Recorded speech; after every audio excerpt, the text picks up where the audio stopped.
Welcome to another edition of Against the Grain Sports Podcast Uncut. And I'm your host, Jody Coleman, in the building, man. Hope everybody having a fabulous weekend, fabulous Saturday. The NBA playoffs have started. We got a little dose of the NBA with some NBA playing games over the past few days. We know that the Golden State Warriors was knocked out of the playoffs by the Phoenix Suns, and we know that the Orlando Magic was able to defeat the Charlotte Hornets, and it wasn't even close in that particular matchup. So we're going to talk about that, and we're going to talk about the actual playoff games that are happening now. Not to mention, we're going to talk about the NFL draft, of course, is in a few more days, Thursday. A lot of guys are about to have the biggest interview of their life, and they're going to get an opportunity to make it to what probably was their dream, and that's to be in the NFL. Can't wait for that. And we got a big news in the NFL with Will Anderson, the junior, the Houston Texans excellent edge rusher, signed a mega deal, 3 years, $150 million, believe making him the highest paid non-quarterback per year in the NFL, surpassing the likes of TJ Watt, surpassing the likes of Jamar Chase, Justin Jefferson, just to name a few of those guys that he has surpassed as being one of the richest NFL players in NFL history. We got my man Jarrell, Solo on Sports Glenn, all the way from San Antonio, Texas. What's going on, my guy? I'm doing great, man. How you doing? How you doing today, man? Talk to me. Tell me how you feeling today, brother. Hey,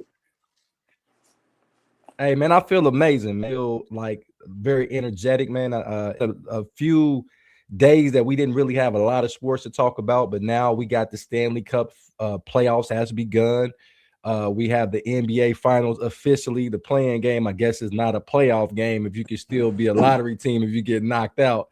And the NFL draft is right around the corner, man. So baseball is starting to try to rev up a little bit. You know, we ain't made it to May quite yet, but it's some good baseball being played. So I'm amazing, man. And I'm just feeling amazing even as a human being, man, because we got a lot of things that's going down with Against the Grain Sports, man. And I'm just excited to be a part of all this, man. And we got my nephew in the building. We got Donald, the voice of the youth, in the building, man. What's going on, nephew? What's going on? What up, Donald? What's up, bro? Relaxing, man. Ready to watch some hoop. Yes, sir. Man, we got some great information about the game, man, and we're gonna get some real hoop. So let's talk about. I'm not gonna put this on the screen, but I'm gonna go to you. So talk about the first game.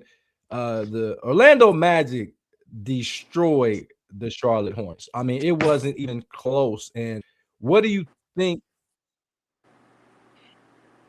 about that matchup right there, where it just basically was just all an onslaught of the Orlando Magic of the Charlotte Hornets? Man, talk to me about that. So, hey, man, I think Charlotte got what they deserved.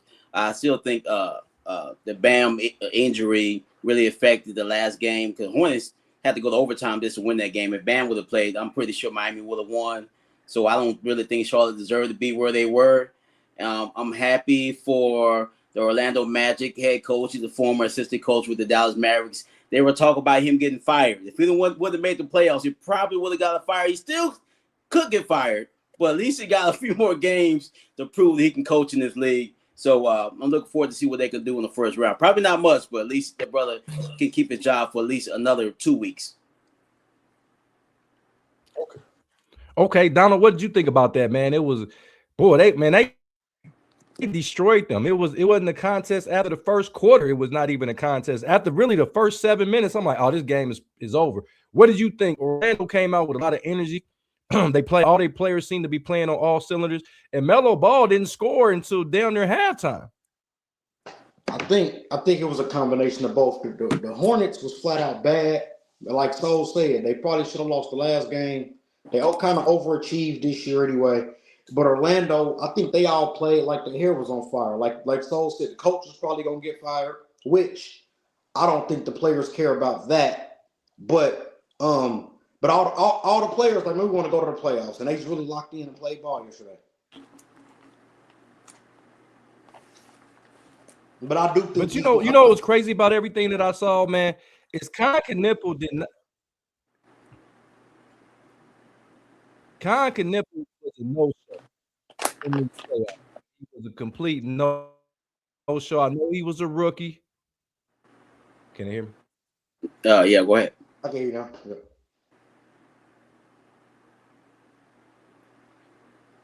Con Knippel. I said Con Knippel was a complete no-show in these playoffs.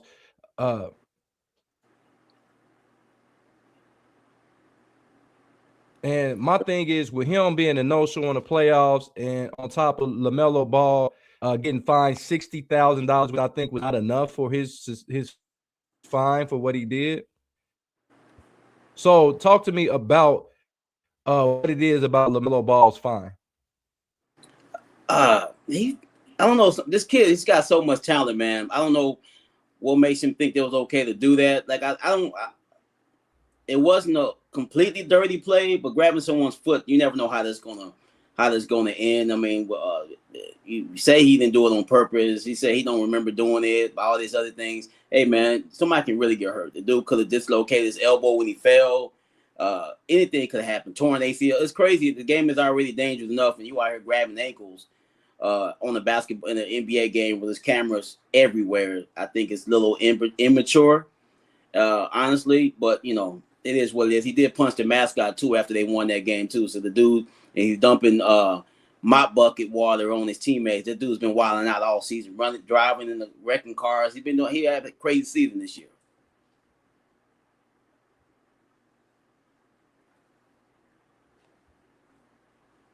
Okay, Donald, what did you think about that fine? It's just like Bam said, man. It's nothing. It's like it's 60,000. He's not gonna miss it or nothing. Like it ain't like it is nothing. I think it should have been like a more of a suspension going into next year, and you miss money or something. But you're not the 60,000. He's not gonna miss it. He made that back in the first half of yesterday's games. I mean, you know, so it's not like a fine is nothing as far as to those guys, as far as what they're making. So I don't think the fine will make them not do it again. Now, as far as the play, I felt like it was dirty, it was out of pocket, but I don't see it happening again anyway. So I don't think the fine more so is going to make it happen again. I think him just knowing it wasn't right should make him not do it again. I agree, Donald. I think that, you know, the money for NBA players, $60,000, man. Can you hear me, Donald? I'm going to go out and come back in. All right. Yeah, I agree. $60,000 for an NBA player, fine for them. That's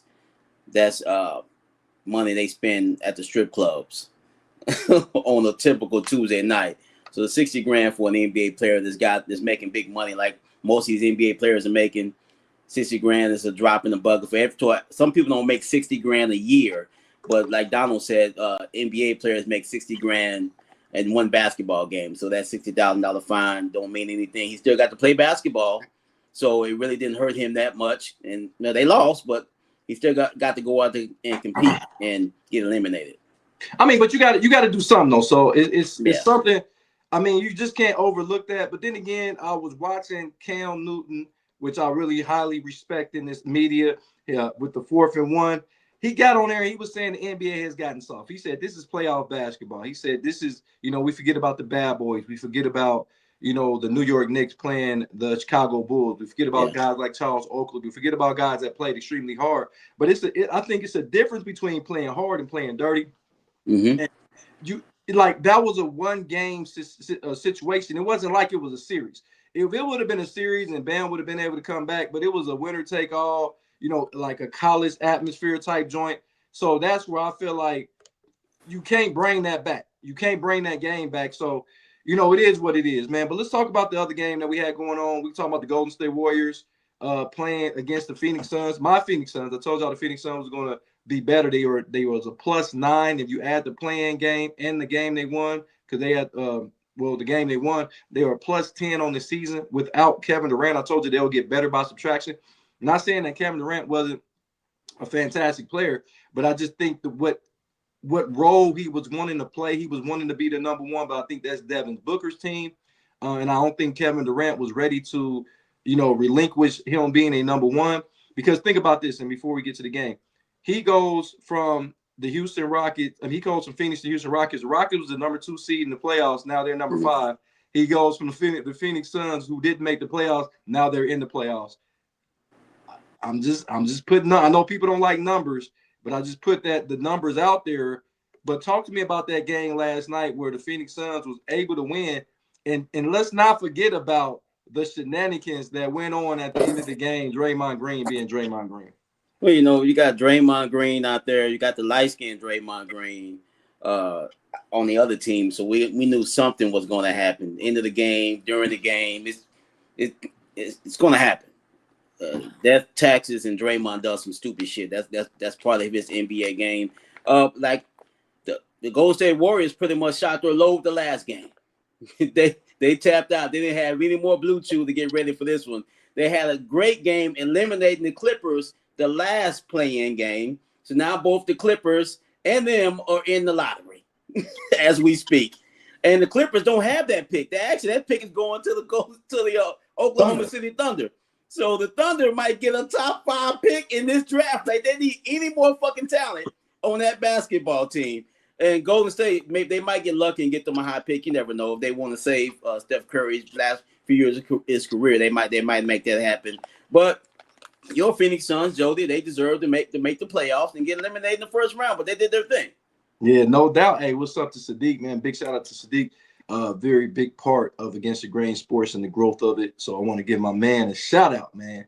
So hey, make sure he gonna come along for the ride with Against the Grain Sports, man, because we go to the top. But Donald, man, talk to me about the Golden State Warriors losing to a Phoenix Sun team. Then of course at the end of the game, Draymond Green being Draymond Green, man. Talk to me. The Draymond stuff I don't even worry about no more. That's just going to happen. He's just, anytime they're down or losing, or Steph Curry not being Superman, he's going to be him. As far as the Golden State Warriors losing, I think everybody knew they were losing yesterday. I think that was just didn't make no sense for them to win the game. I don't know nobody who thought they were actually going to actually try to win the game. It just didn't make no sense to go in, because they would play the Thunder, right? Yeah. So it's no sense in you going to get swept in the first round and you can be in the lottery and get a pick. So I don't think that So I kind of knew, everybody kind of knew they was going to lose the game. And then the Draymond stuff is just, he's just a poor sport. He's just that's just who he is. But the monster they created for so long, it's definitely no saying nothing to him now. Yeah, my thought process, man, when I seen the Phoenix Suns is when I seen them in the last game that they played against Portland, I was extremely disappointed. I'm like, man, Devin Booker, Green wasn't really getting his game going. Dylan Brooks wasn't Dylan Brooks that I thought he was going to be, being a third option on a solid Phoenix team. But last night against the Golden State Warriors, they did exactly what they were supposed to do, because the Golden State Warriors were eight games under 500. I don't even think, like Donald said, why was the Golden State Warriors even in that position? That's why I think that we do need to change or make some modifications to the playing game. If you got a losing record, I don't think you should get an opportunity to play a team that was eight games over 500. I personally don't think that should be a matchup. Like, why are we even matching up with a team? Because what if Golden State, Steph Curry has a throwback game and all of a sudden he gets hot and go for 55 and they beat them, and then they go and they get their ass beat by 50, 60 points every game against Oklahoma City Thunder? What will be the point? But let's give a lot of credit to the Phoenix Suns and their organization, who had a lot of turnover in the last 4 years. If you go back when they had Monty Williams at the head coach and they were doing really well, and you think they just went to the finals probably like 6 years ago. Remember, they went against the Milwaukee Bucks. They went to the finals and was up 2-0 on the Milwaukee Bucks, and it's been all downhill ever since. Then they make this big move and they go get Bradley Beal, and you bring Kevin Durant. That's supposed to be your big three. Didn't really work out. We know it didn't work out with Bradley Beal. It didn't quite work out with Kevin Durant. And I think it's some poetic justice that Devin Booker is getting the opportunity. This has been Devin Booker's team since he's been in the league, and he gets at least an opportunity to go get swept, because I think they will get swept against Oklahoma City Thunder. But Draymond Green, man, is very disheartening to see him after being a champion for so long, 4 championships, and then at the end of the game, you just got flat out outplayed, and you couldn't even really congratulate those guys. And I just like, come on, Draymond, man. I know you up here waving at the crowd like you're a wrestler and shit when you leaving, when you getting ejected, and you getting into it with Devin Booker. Why are you getting into it? That's their best player. What if it would have been an altercation and Devin Booker would have been suspended going into the OKC series? I just think that him being a champion, I think I expected a little bit more out of Draymond Green with him being a bona fide champion in his league, and for him He's acting like a child. He's still acting like a fucking child at this point, man. And I love Draymond, man, but those antics are, man, that's some Bush League bullshit. Go to the WWE. Don't they got WrestleMania coming up tomorrow? Shit, go rap. I think today, right? Hey, Joe, I gave him praise for the defense he played on Kawhi just a few days ago, and then he turns around and does what Draymond does yesterday. I'm not really like no one's really surprised. This is what Draymond does. He's I don't know. He's a schizo or something wrong with that guy, man. Like you can't win you know damn well your team ain't good enough to win anyway. What the fuck were you expecting was going to happen? You guys are going to beat Phoenix and then go beat Oklahoma City and make a run to the finals again. Those days are over, big dog. Now, before we get to the actual playoff games today, I wanted to talk about something. I couldn't wait to talk about this topic. Donald, remember I said that when the Joker, nobody talks about the Joker, and nobody had ever said that he only had the one championship and he can't get out of the second round other than that one season. Nobody talks about him. Nobody talks about foreign board players. But this goes exactly with what I was saying.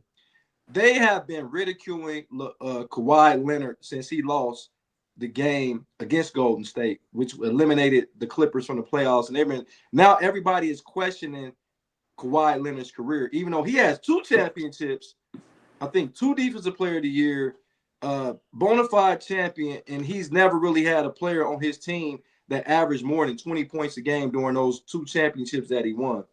Why is it that all of a sudden let's not do that. Let's not do that. No, I'm going with facts. Donald, tell me where I didn't say a fact. Please tell me where I didn't say a fact. You said a fact, but that's like a media narrative because you got guys who you would say were all-time greats on this team.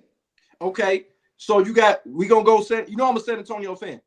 Tim Duncan wasn't Tim Duncan. Tony Parker wasn't Tony Parker, and Manu Ginobili wasn't even the first guy off the bench anymore. Come on, Donald. Okay, those guys are not the same. That's like saying the Golden State Warriors are the same team. So let me ask this. Kawhi Leonard wasn't really that good to the finals that year, right?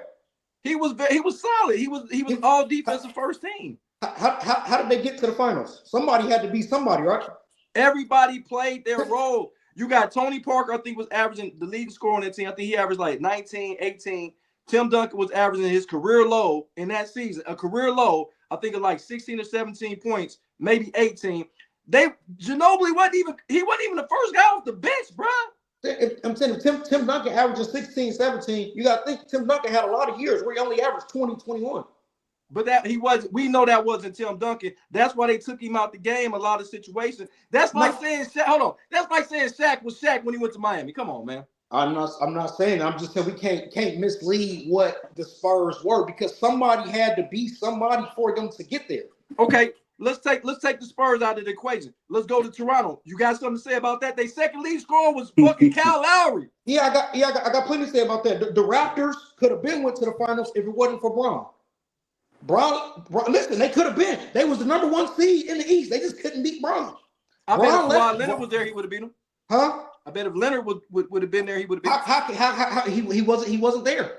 But he won. But he went when he was there. He won, and that's what I want to get to. And how was that? How was that factual? When how many times has Kawhi beat Braun in the playoffs? They don't even play that often. I'm asking you, how many times they beat him? They beat him. He once. Beat him twice. They won it. I know they 1-1. I know he beat him. So you can't say if he's there, you'll beat him like he just beats him all the time. They're even. So okay, now let's say this. But this is what I'm saying. Kawhi Leonard, who has 2 championships, which is more than Giannis, which is more than SGA at the moment, more than the Joker at the moment, more than all these players at the moment. Why is his career under scrutiny right now, even though he has better credentials than the people that's not under scrutiny? I don't think it's under scrutiny. I'm not challenging his career. I know what he is, but I'm just looking at. I do know how he won his championships. At the end of that, as far as a better team, and he won a champ. Context goes into things. Like it's no way in hell Kawhi Leonard winning the championship. He got lucky with an injury, and injuries happen, and it's that you did good, and you won it when you were supposed to. My thing is, and you know how I feel like anybody can win a championship. I don't feel like a championship is that important. Your individual performance is more important because guys can go win a championship with you, and it's a team accomplishment. So the Joker not getting out of the second round, I believe the Joker is better than Kawhi Leonard. I believe he performs all the time. The Joker he performs, so it's not on him. It's not his fault that Jamal Murray sometimes can't find a bucket, or Michael Porter Jr. can't lift his arm over his head, or Aaron Gordon got one hamstring. It's your team. And I understand I'm about to get the soul and throw him in the mix. But this is the problem. You said injuries happen. You was probably referring to the Golden State Warriors not having Kevin Durant. But let's go back 2 years prior to that when the goddamn San Antonio Spurs was beating the shit out of the Golden State Warriors in game 1, and they were up 24 points, and Zaza Pachulia steps on fucking Kawhi Leonard's foot, and all of a sudden they get swept. So it was cool when Kawhi Leonard got hurt, but it wasn't cool a couple years later when those guys on Golden State got hurt. I'm saying who didn't say it was cool? I'm not saying that. I said injuries happen. Just like I feel like the Warriors were about to lose when Chris Paul messed his hamstring up against the Rockets. The injuries happen. You get lucky sometimes. Okay. I'm not saying that. That's fair. That's fair. Okay. Soul on Sports. So I've been harping on this for quite some time, and I'm not going to let it go because I feel like, once again, I'm not saying the Joker is not fantastic. That's what people, I think, I get the backlash is people think that I'm downing the Joker, but I give fucking facts. So, because if you go look at his resume, he's been out of the second round one time. And that one time he got out of the second round, he did win an NBA championship, right?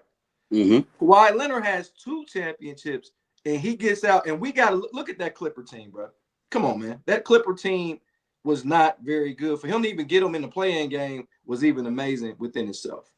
But why is Kawhi Leonard's career under scrutiny? American-born player under scrutiny, but once again, we sitting with the situation where we don't scrutinize anyone else.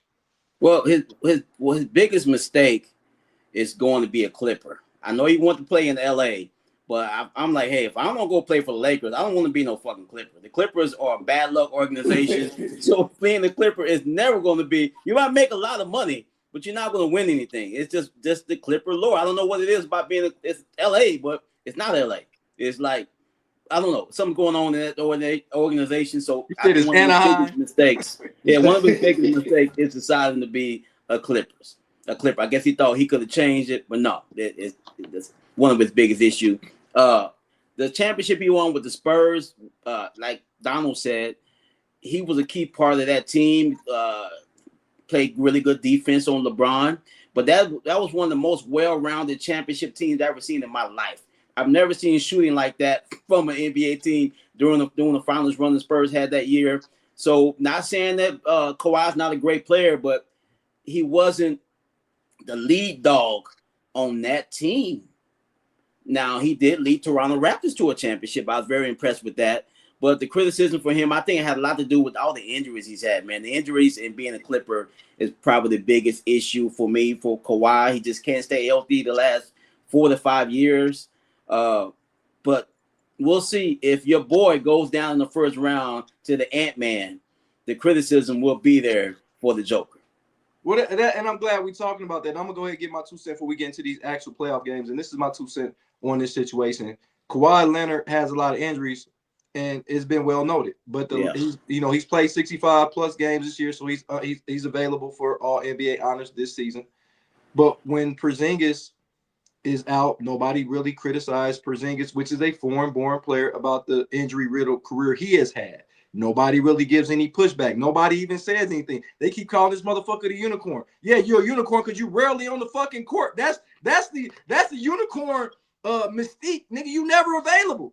But nobody says anything about him not being available. But we always talk about Kawhi Leonard and, of course, Anthony Davis not being available. And both of those gentlemen have championships. Whether you like it or not, Anthony Davis has the championship as well.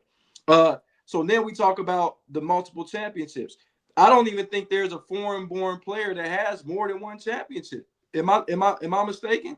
Is there a foreign-born player that's the lead dog on a team, like a Joker, like a Giannis, like because you can't say Olajuwon because he went to college here. So we got Tony Parker, but he wasn't the lead dog. Ginobili wasn't the lead dog.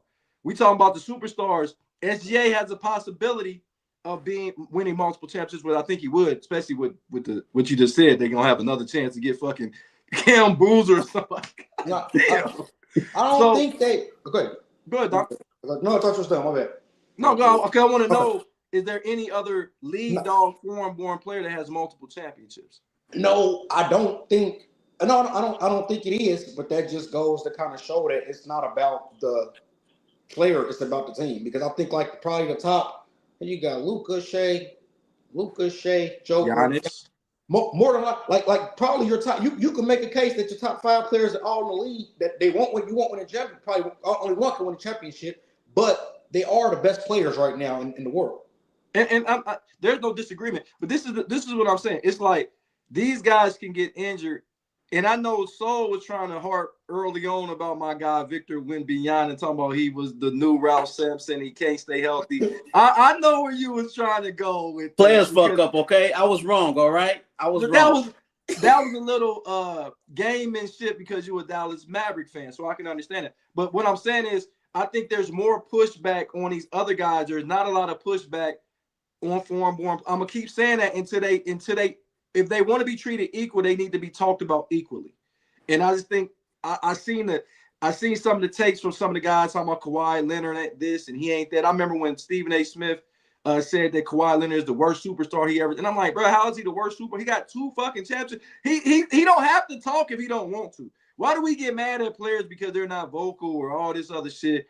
We know he got injury history, but I mean, if you go look at some games, the last time I checked, Kyrie Irving the last 3 out of 5 seasons has been banged up, right?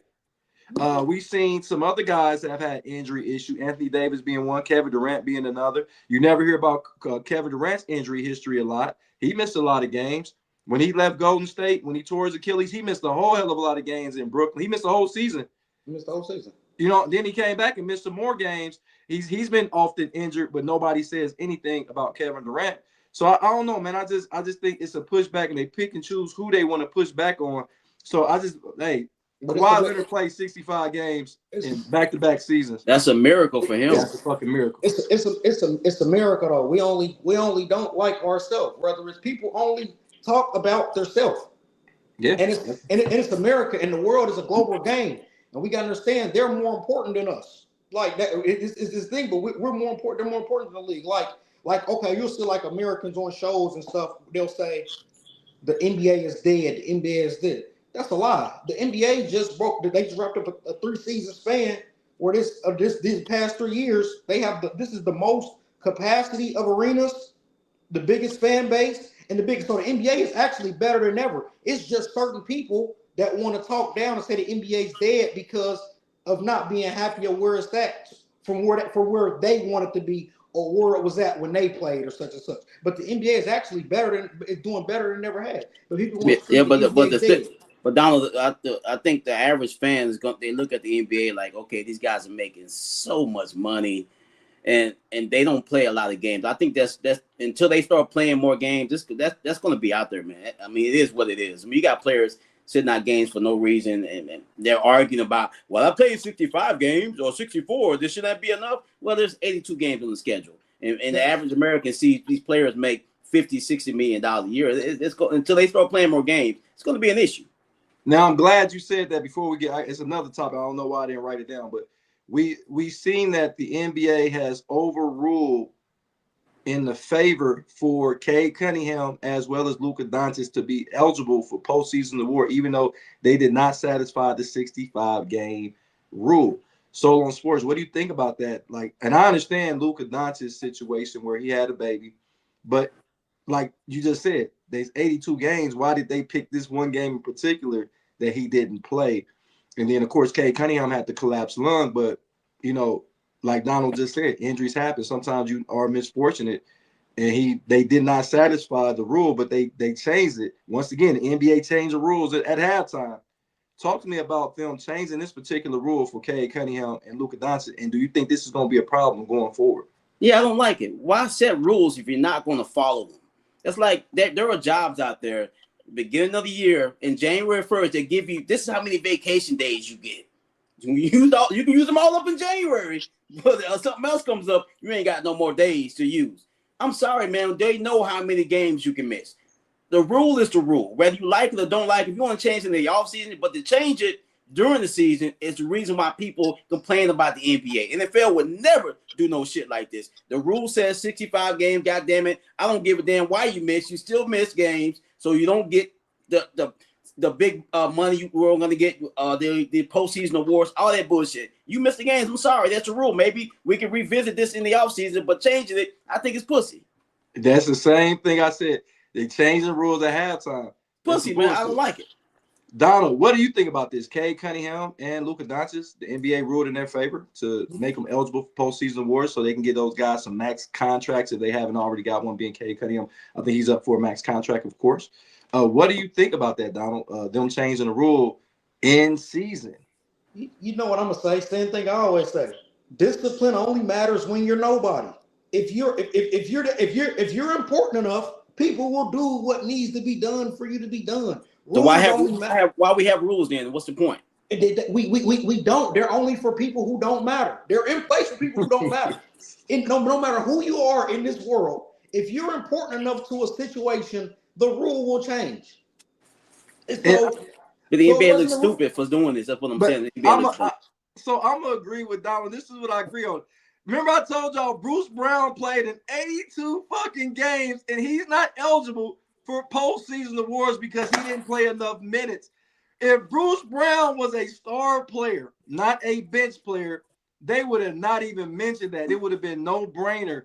You know, if you're a bench player, you're not gonna play as many minutes as a starter. Come on, that's just common knowledge. Some guys may only come in the game for situational purposes, but if you play in the game and you're not injured, you play in the game. So you brought this up. Last game of the season, Mikal Bridges played 17 fucking seconds just so he can make sure he didn't break his consecutive game streak. So Donald has a point. I know on Against the Grain Sports, my nephew has a point, and I want his narrative to be heard because I don't want nobody else stealing this shit from him because we got a lot of thefts when it comes to our show, thievery.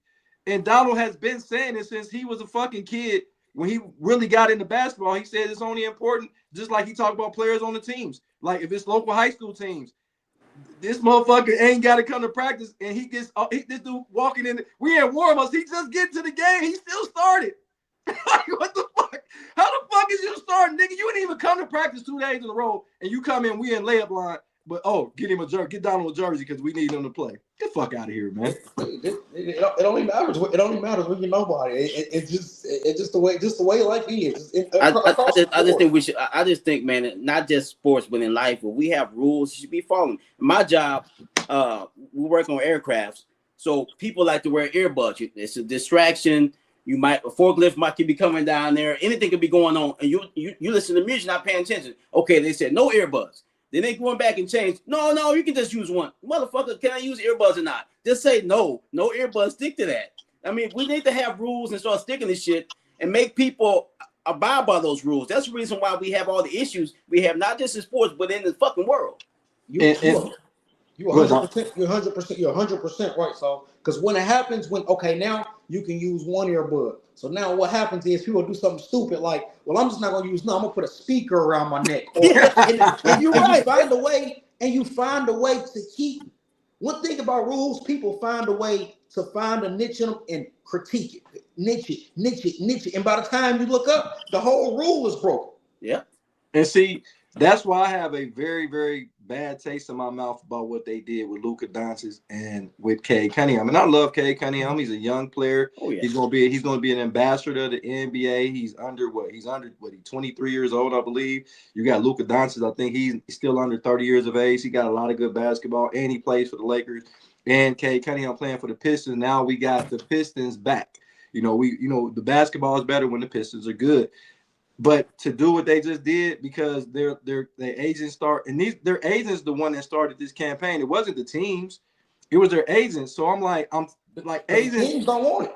That's what I'm saying. The agents got too much control because Cade Cunningham knows, and he, like Donald said, if you don't play your satisfying 65 games, you can't be all NBA. So you're not eligible for max contract. You see what I'm saying? So yeah, he can't make all NBA honors. He can't get his max contract. And that's what I think his agent was talking. I don't think it was more about basketball because it was all about money. And Luka Doncic is going to see his son or daughter being born, child being, I don't know what he had. And then they're gonna be like, well, we want foreign-born players in the league. We gotta let them go. Man, listen, man, we've been having foreign-born players in the league since the 80s. Like, this ain't nothing new. Like, we have Drazen Petrovic and Detlef Shrimp. These guys been in the league. I ain't never hear about them having to go overseas for anything.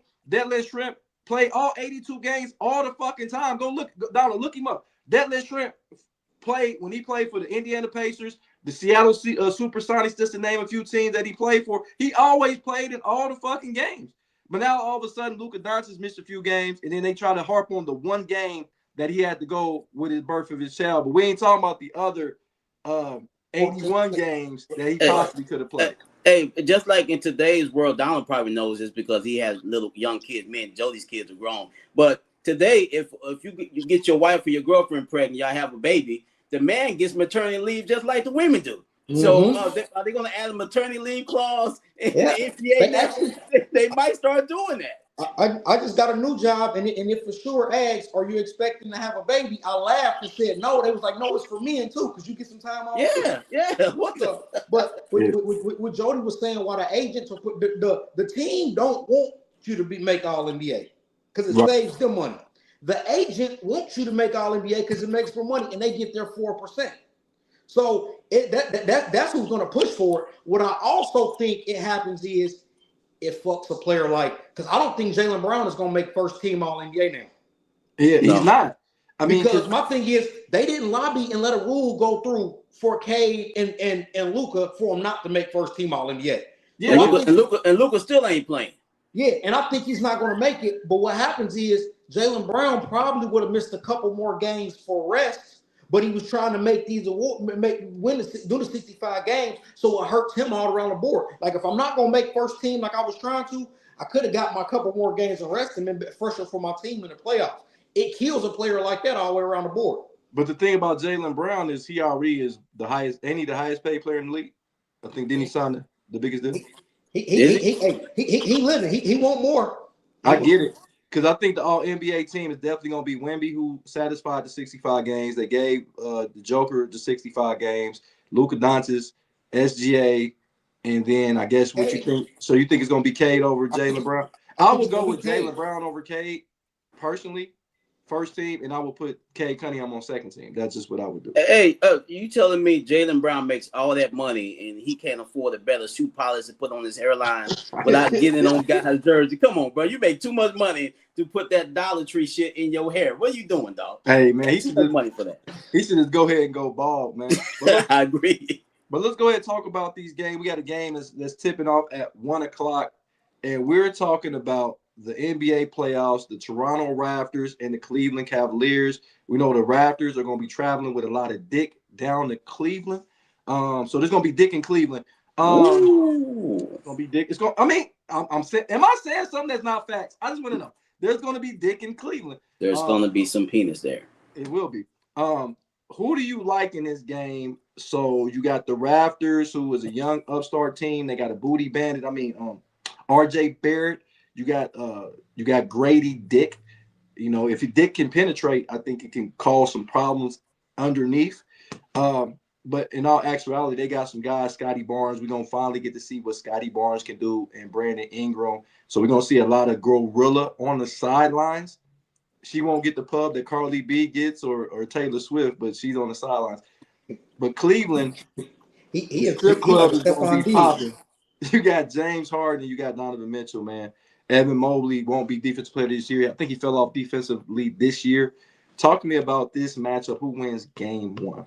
Hey, Glorilla is a great example of money does wonders. I tell you what, man. She got some money. She got some work done. She's not bad to look at now, but I tell you what, boy, beforehand, Lord have mercy. Anyway, Raptors, there's no pressure on the Raptors. The baby dinosaurs can just play basketball, man. All the pressure is on the veteran-laced Cleveland Cavaliers. They got eliminated early in the playoff last year. Donovan Mitchell, James Harden, all these guys they have on that roster. All the pressure's on Cleveland. So the Raptors can play like a 16 seed in this and just play basketball. And they have, like you said, Jody, you just named a lot of talent they have on their team. I think the Cavaliers and Tanners are going to be up. They're going to be ready, prepared for this game. They know it's going to be tough for them in this series. But I'm going to go Cavaliers to win the first game at home. Hey, so you do know off topic, Gorilla's first appearance was in the Tubi movie. Did you know that? I saw that. She was getting cracked. Yeah. Hey, Gorilla, man, I'm really proud of her, man, because she really, like you said, she came a long way, not just with her appearance, but I like when you can see a person from, a lower tier income housing and whatnot from Memphis, and she's able to be an Uber star. And I think she needs to get the same publicity that these other stars get. Not maybe a Taylor Swift because she's, the Mecca, but some of these other people, she's supporting her man, Brandon Ingram. Donald, what do you think about this game, Toronto and Cleveland? What do you like, and who wins game one? I like Cleveland to win game one. The energy, first game of the playoffs, always high. I think Cleveland a better team than them, but I do think this will be more one of the competitive series in the first round.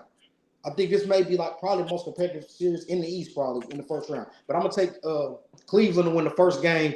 It's kind of hard to beat somebody the first game on the road in the playoffs. Like it's tough. So I'm gonna take Cleveland, and Cleveland's better. I'm gonna take Cleveland in the first game. Donald, my neck. I'm scared about this game.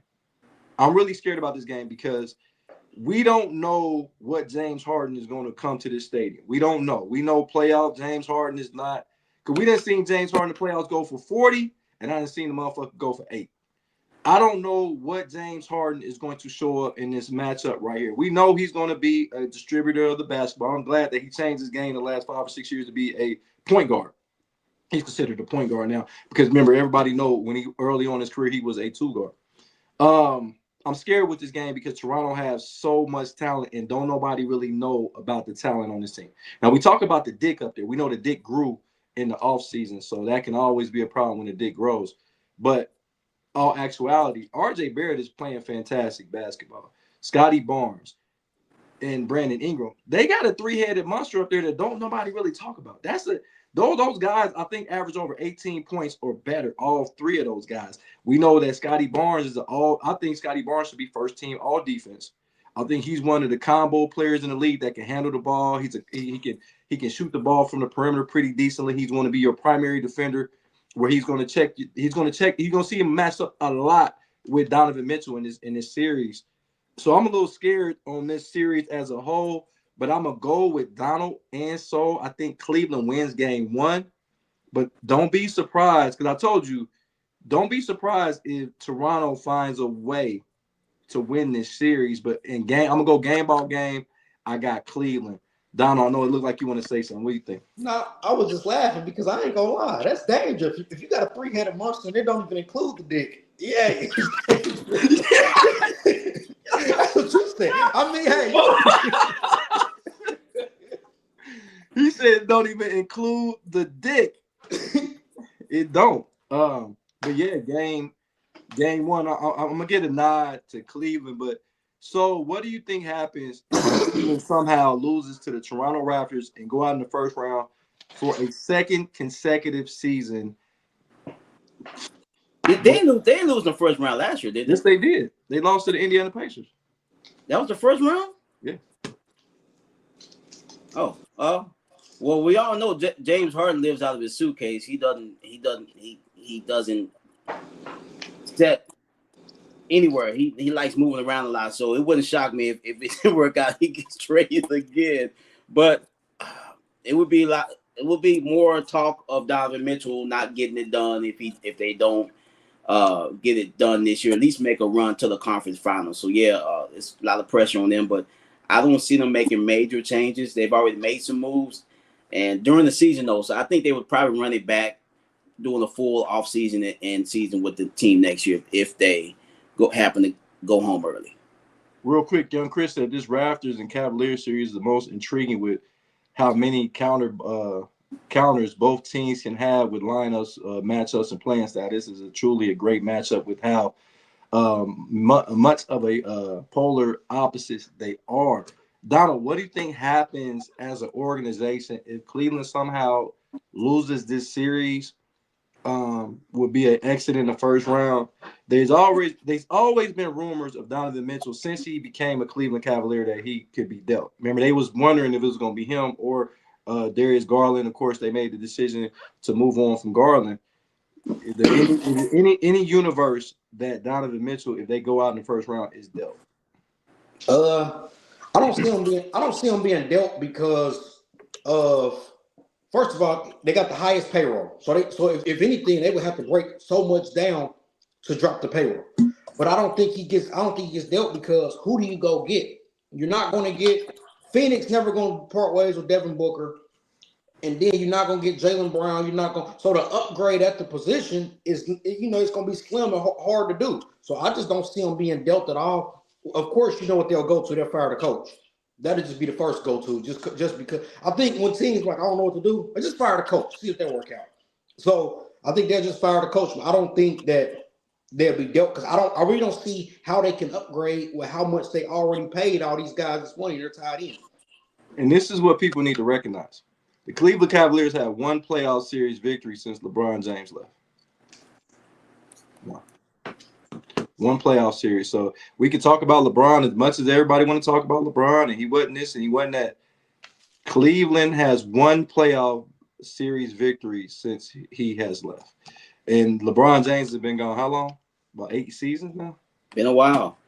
They didn't win none when he left the first time. Yeah. I think the last time they won before LeBron got there, I think the last one they won was 98 with Sean Kemp and Terrell Brandon. If I'm not mistaken, the last playoff series. Don't quote me on that. I'm kind of throwing that up in the air. That's not an actual fact. I think I'm just guessing. So I don't want to he don't know what he's talking about. I'm guessing. I'm thinking. Sounding about right because that was bad a few years before he got there. How many more years did LeBron hang around in Cleveland after they won that championship? After they won in 16, and they got swept in 17 and 18, and I think 2 years. Yeah, 2 years. Okay. I think he went 1 and 3 in the finals. He won 1 and 3 in the finals. Yep, 1 and 3. But yeah, I think game one. He said 2 more. He said he left out the 2019. He said 2 more. 2 more years. That 2018 year was, in my opinion, LeBron's best year and the most accomplished year that he done. That year after they lost, when they didn't have nobody, and they went back to the finals and lost to the Warriors the second time, it's like, damn, you out here really just playing with anybody. Is that the one when J.R. Smith didn't know how much time was on the clock? J.R. Smith, yep. That might have been 17 or 18. Well, yeah, no, J.R. Smith was on the roster. It was like they got swept that year, I think. Yeah, they got swept, and they beat Boston or Cleveland to get there, and it was like, how are you doing this with them? I think that was LeBron's most impressive season to me. My most impressive season with LeBron is the year that he took the Cleveland Cavaliers against the San Antonio Spurs the first time. Did you see what was on that roster? And LeBron, that's why me and Saul was on the show, and we talk about everybody out here listening. Me and Saul had a conversation that we missed out on a lot of LeBron James' greatness towards the end of his career because they spent 10 years comparing him to Michael Jordan. They spent 10 years on trying to see what he couldn't do. And, he travels and his hairline and he's losing hair and he's on steroids. It was just so many allegations that I think we were missing LeBron James' greatness right before our eyes. And I definitely believe we're going to miss him when he's gone because, and like we said, Donald, you weren't on the show, Jordan didn't have to go through that. Jordan didn't always get compared to Magic or Dr. J. They just let Jordan beat Jordan. They really didn't do it with Kobe because they know Kobe came short to Jordan. They never thought that Kobe, surpassed Jordan. But LeBron, I think we lost 10 years of greatness out of this guy's career because we were too busy comparing him. You look at every show, that's their talking point. Is Michael Jordan better than LeBron? LeBron, that's the weakest talking point I've ever heard. Get more creative when it comes to sports because there's way other stuff to fucking talk about. Well, like Donald said, they put a lot of weight on championships in the NBA. They say he didn't win enough chips, but a great quarterback like Aaron Rodgers only won 1 Super Bowl, only went to 1 Super Bowl, and we never bring that up. We say, he's one of the best quarterbacks ever. But if LeBron had only won 1 championship in the NBA, we'd be talking so much shit about him. And my favorite year for LeBron is probably 2011 when my Mavericks beat them. And I bet it was. I love that season. Do y'all think it's over after this series? Because they're probably about to lose to the Rockets. Do y'all think for LeBron, I think it is. No, I think this is a finale. No, LeBron is not. LeBron is not going to go through basketball and not have his farewell tour like Kobe. He said he don't want to have that. That's what the thing. With that statement the other day, upset not wanting to have it. But you know what I honestly think? I think that's more so he mad at the Lakers. He's been mad at the stuff they did the last year. But I think he just don't want to do it with them and let them make all the money off him. I can see him being that petty. Like, I'd just rather walk out the door. His wife has got to be thinking at some point. Look here, baby. I mean, goddamn, how much longer Do you hate me? Let's time for you to hang it up. He said, "Do you hate me?" Hey, young Chris said the 2018 LeBron had the single greatest individual playoff run. He beat the Pacers, Raptors, and the Boston Celtics in the playoffs with George Hill, J.R. Smith, Jordan Clarkson being his best other options. I agree, Chris. He was. I don't understand how they were winning games with them players on this team. 2011 was more impressive. Yeah, that damn Maverick team, what they went through was way more impressive than any. Can nobody? And I'm not even a Maverick fan. What Dirk did in that fucking season to go through OKC with KD and James Harden and Kevin Durant and they had Ibaka. Then to go and beat the Lakers after the Lakers just won a couple championships and swept them. Then have to go through Portland. I think that was the last year. I believe that I don't think Brandon Ward played. And I think that was LaMarcus he was there. Aldridge. He was there. So it was him and LaMarcus Aldridge. Yep. And then they had to go through the Miami Heat that had the Heatles, and they were supposed to be the hottest team. No, man, ain't nobody touching that. And we said that. We said that LeBron's greatest feat. Oh, I thought he said the single greatest. But I do agree. I think that Mavericks, that's the toughest championship I ever seen. Oh, because he said, I'm not mistaken, he said 2018 LeBron James had the single greatest individual playoff run. So if he's I think Dirk did. I think Dirk, and I get on Dirk all the time because he only got one championship in 20 years. I'm just throwing that out there. Nobody want to talk about that. Yao Ming ain't got no championship. He got one more than James Harden has, one more than Chris Paul has. Hey, listen. One more. Hey, you know what's crazy? They put Charles Barkley in the same boat as Dirk. He got one more than he has. But the thing about it is, they don't look at Chris Paul. Chris Paul is a great player. James Harden is a great player, but he ain't up there with like the polarizing. Dirk Nowitzki is polarizing.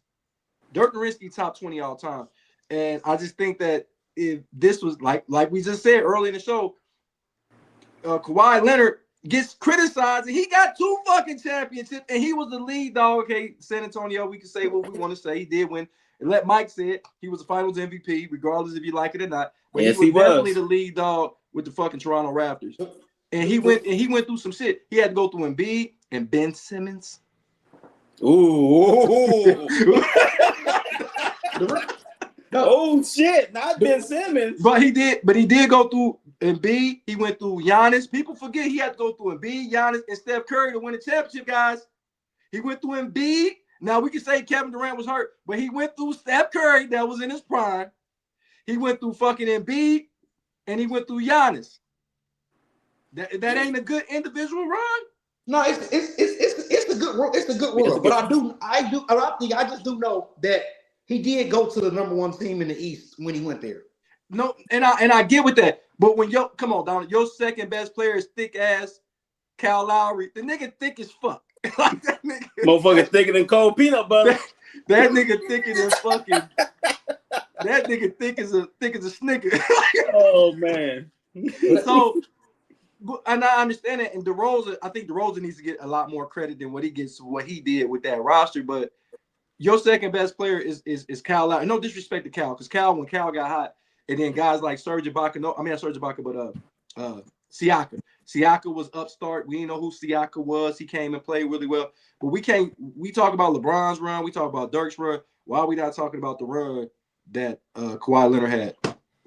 Because he got to play a team without their best player. Steph Curry is the best player. Steph Curry is better than Kevin Durant. Steph Curry is not better than Kevin Durant in basketball.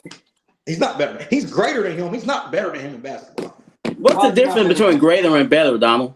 Because greatness, your accomplishments and your resume makes you great. Better is like who's better in football. Better in the sport. I think Aaron Rodgers is better than Tom Brady in football. I think Tom Brady is greater.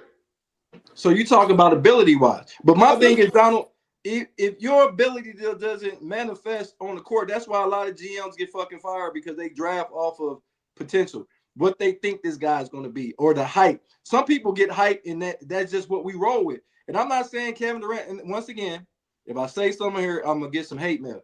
Because if you say anything bad about Kevin Durant, and I'm not saying anything bad about Kevin Durant, I'm not.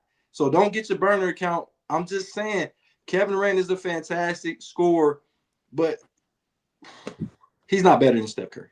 He's not. Kevin Durant's better than Bron. Been better than Bron for a while. I'm telling you, Kevin Durant is cold. He's just not greater. I just think the great it's two different things. This is the generation that think Paul George is great. So I don't know, man. No, people think Paul George is good. Nobody thinks he's great. Shit. It's people that think Paul George is and I think Paul George is fantastic. I wish Paul George would have never broke his leg and stayed with the Indiana Pacers. I think that he'd eventually, maybe he could have been the Toronto Raptors when LeBron left. Because remember, he couldn't get past LeBron. And I think if LeBron would have went to the Lakers, I think he could have finally, got some more pieces in Indiana and maybe made it to the finals and won him a championship. But he broke his leg. I think when he broke his leg, when he broke his leg. I got a great example for you, so. What's that? You know how Emmitt Smith, the greatest running back of all time? you know how Emmitt Smith's the greatest? Yeah. Is he the best? Hell no. Who said that Emmitt Smith was the greatest? He got the most yards, the Super Bowls, the resume says he's the greatest.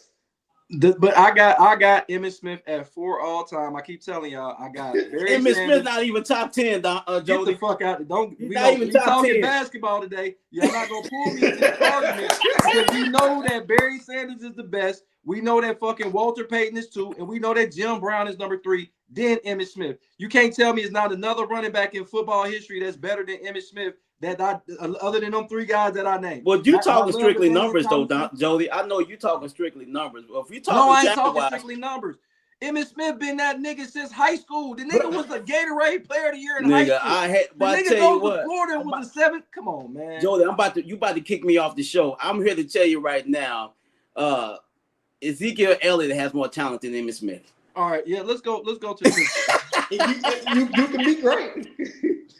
That nigga had about 4 or 5 year run. He was nasty, man. Come on now. You know Elliott was the truth with the Cowboys. Patrick Mahomes better than Tom Brady. Tom Brady's great. First time he ain't even frozen. He got nothing to say. No, cause I don't want to even get into this fucking conversation.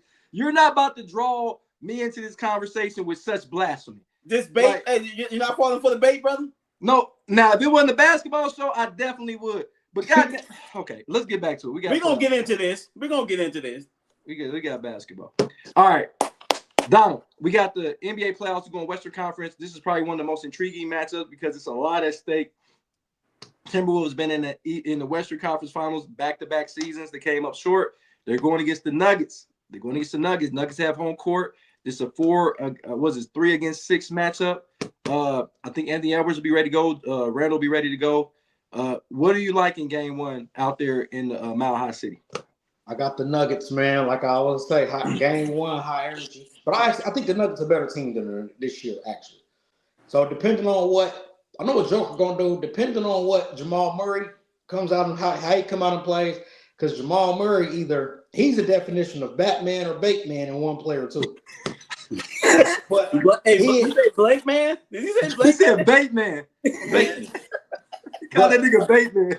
But not if Jamal Murray come out and play solid, I think they'll beat him. I think they'll beat him in the series as a whole. But I like Denver today. Okay, so who you got in this matchup? Game 1, Minnesota plays pretty solid on the road. But this is a team, the Nuggets normally home court really matters for them because of that thin air in Mile High City. Who you got in game 1? I know, Jody, you don't want to hear this, but if the Joker's going to do what he does, he's going to probably hit 25, 15, and 12 assists. He's got to have some help, and I think he'll get help today. And I think the Chicken Nuggets get a win today against the Timberwolves. Hey, can I get the camera on me, guys? Yes, sir. Right. I'm tired of y'all saying that the Joker need fucking help. There's no other superstar in basketball this particular season that has a player that averages many points as their number 2. Jamal Murray averages over 25 points a game. He's 1 point behind the fucking Joker. Can we stop saying this nigga don't have no help? Can we? If no other combo in basketball that average more points than the Joker and Jamal Murray. Name me another combo that fucking average over 50 points a game. I'll fucking wait. There is not one. The second, because Jason Tatum is not. If Jason Tatum plays the whole year, then of course Jaylen Brown and Jason Tatum will probably be the number one. What about your boy Austin Reeves? Don't he average that? 20. He averaged 20 points. No, listen, man. Nobody in the NBA number 2 option averaged more than the fucking Denver Nuggets. Does your stats make you better? I didn't say that, but we know what. Listen what I'm saying. Listen what I'm saying. We keep saying that Joker don't have no help. Every year the Joker don't win is never. And I'm not saying it's the Joker's fault or the help fault, but this is a roster that had opportunities. Aaron Gordon was the 4th pick of the draft when they got him from Orlando. We had, of course, Michael Porter Jr. was highly rated. He's had Jamal Murray his whole career. You look at guys, he had Westbrook at one point in time. This guy has had a plethora of other players on his roster, and every year they say he don't have no help. Every time there's an excuse for the Joker, he doesn't have any help. Now, I know the Joker is a stat stuffer. We know the Joker, like you said, he's going to come out and give you 25, 30, 20 boards, 15 assists, and the fucking lose. You know how many times that nigga that had a monster triple-double and lost? Do y'all know the amount of times? But if you go another player like LeBron, who has a triple-double, they normally win. Luka Doncic, they normally win. So all I'm saying is I want people to take that out of their vocabulary, saying that the Joker needs all this fucking help to win. Like, my thing is, you a superstar player, you one of the greatest of all time, you shouldn't need that much fucking help to win when you got your second best player averaging 25 fucking points a game. Okay, I got that off my chest.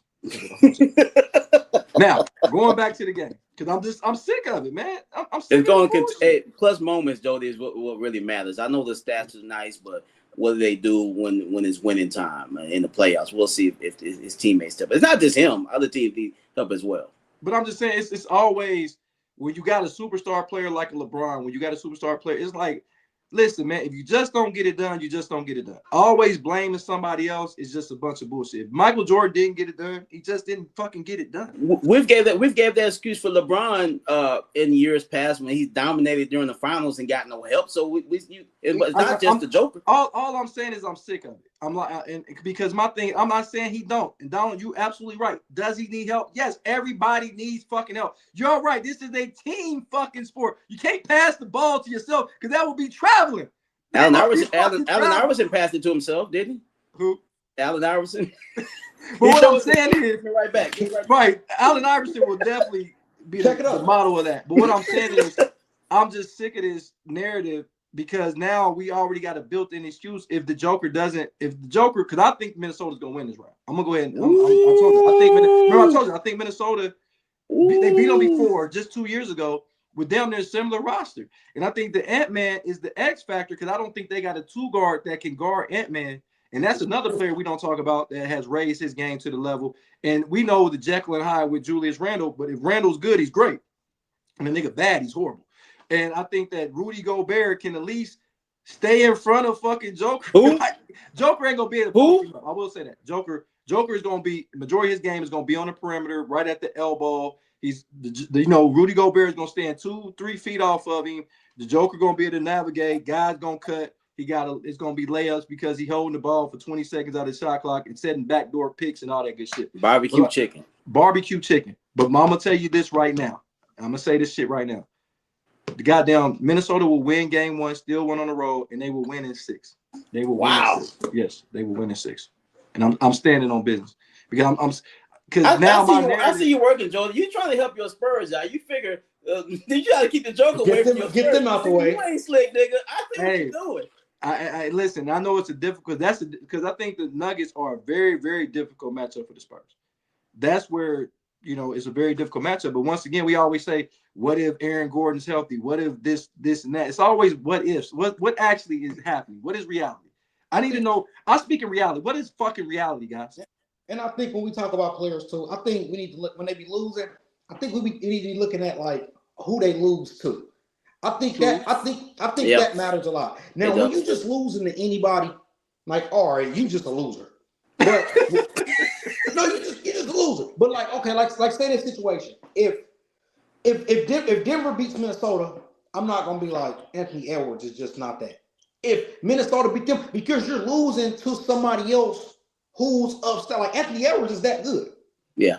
So it depends on who you lose. Now, once you get to losing to anybody, I'd be like, all right, you just don't have it. But if you lose the other all-time greats and stuff, it's like even not all-time greats, current good players, whatever. It's like, all right, that actually makes a difference to me. Who you play makes a difference to me because, like, well, so you wouldn't know, but like Jody, you coached around here. Like, if you play Jefferson and Belmont right now, 10 games in 10 games, you'll probably be 20-0. Yes, yes. But you got to think a team like a Centerville or a St. V, they go out and play all powerhouses, so they might get to the tournament and be 12-10.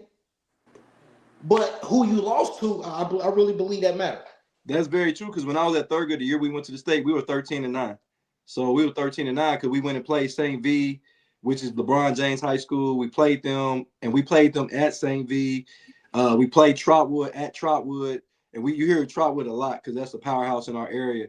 So we went and played those teams on the road because Darnell wanted to be battle tested. And of course, we had to play Dunbar twice because that's a city league game.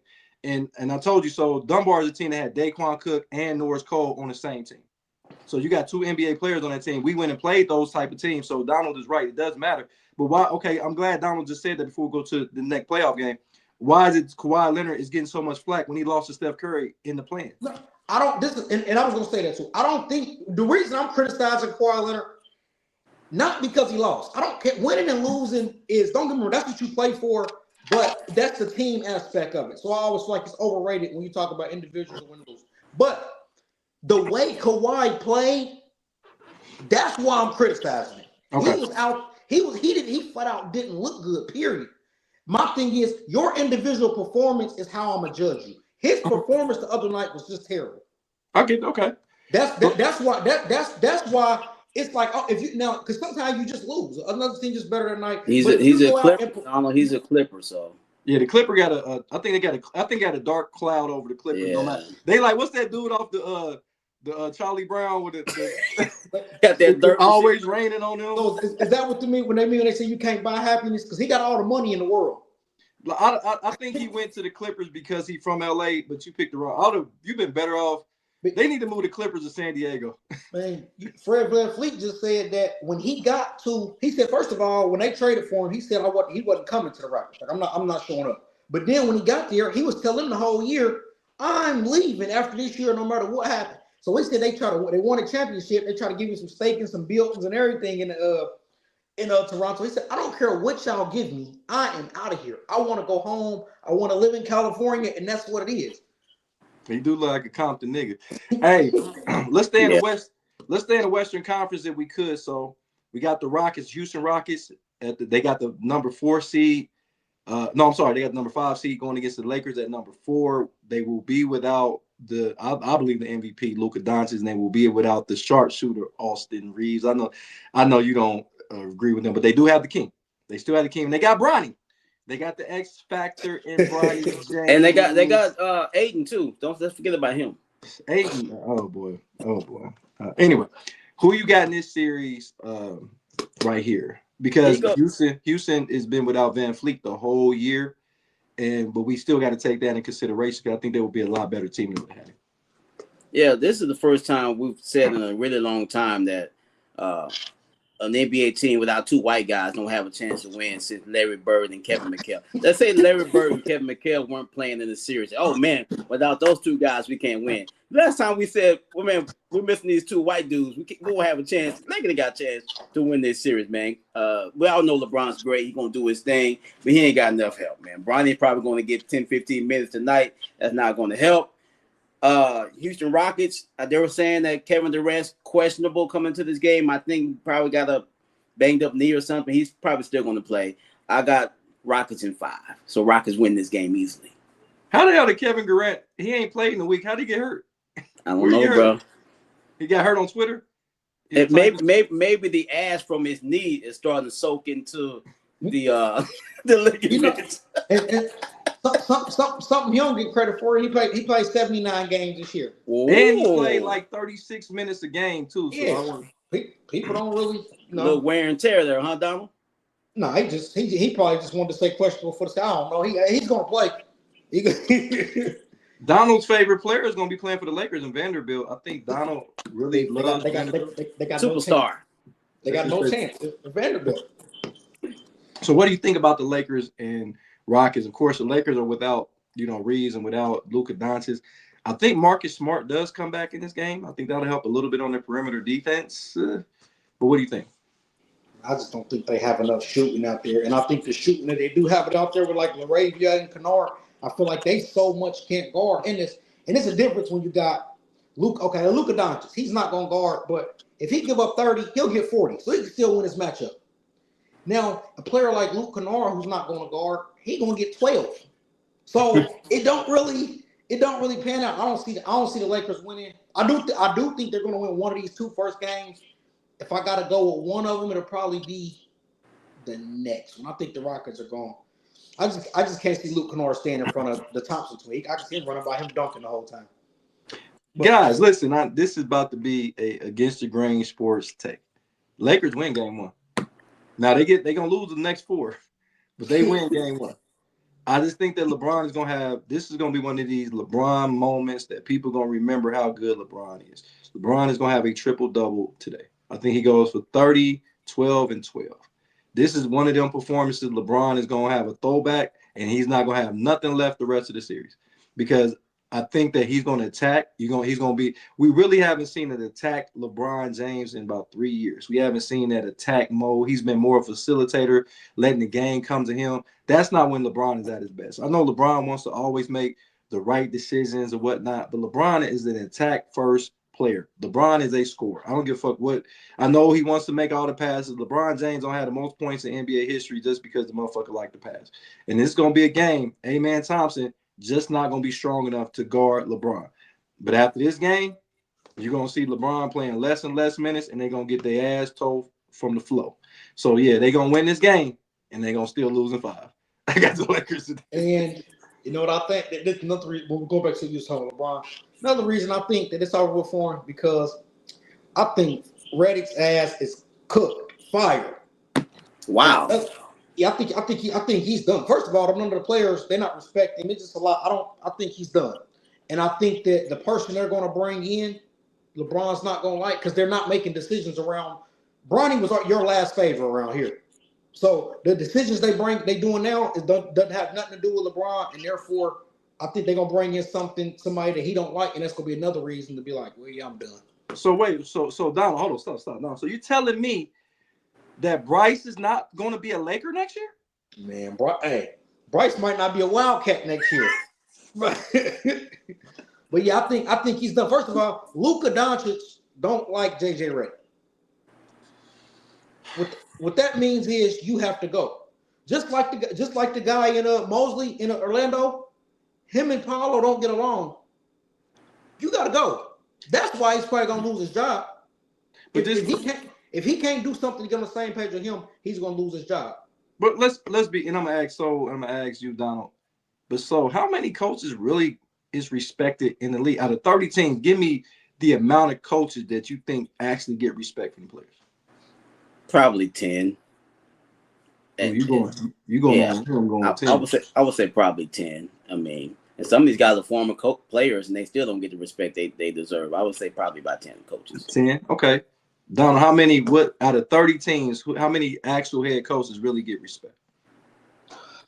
Probably about 5. They don't care about the coaches, and they're not. And you got the coach got to come in. It's more to be liked. It's more. You got more job security being liked. Just get along with the players than be respected as being in charge. I'm gonna be real with you. Maybe 3. Maybe San Antonio Mitch Johnson because he was with the organization and Pop had a certain brand of player that goes to San Antonio. They only bring certain guys into San Antonio that don't. Some odd reason he bring guys in San Antonio that don't have egos. I don't even think. I think OKC because they so young and don't know any better. I think they respect what he's doing in his rotation, the coach in OKC. And man, Boston. I think Joe Mazzulla has the respect of the Boston Celtics. But Bert Bickerstaff with the Pistons. Other than that, man, and I just named the 4 best teams in basketball. Y'all right. They don't respect JJ Redick and with the Lakers.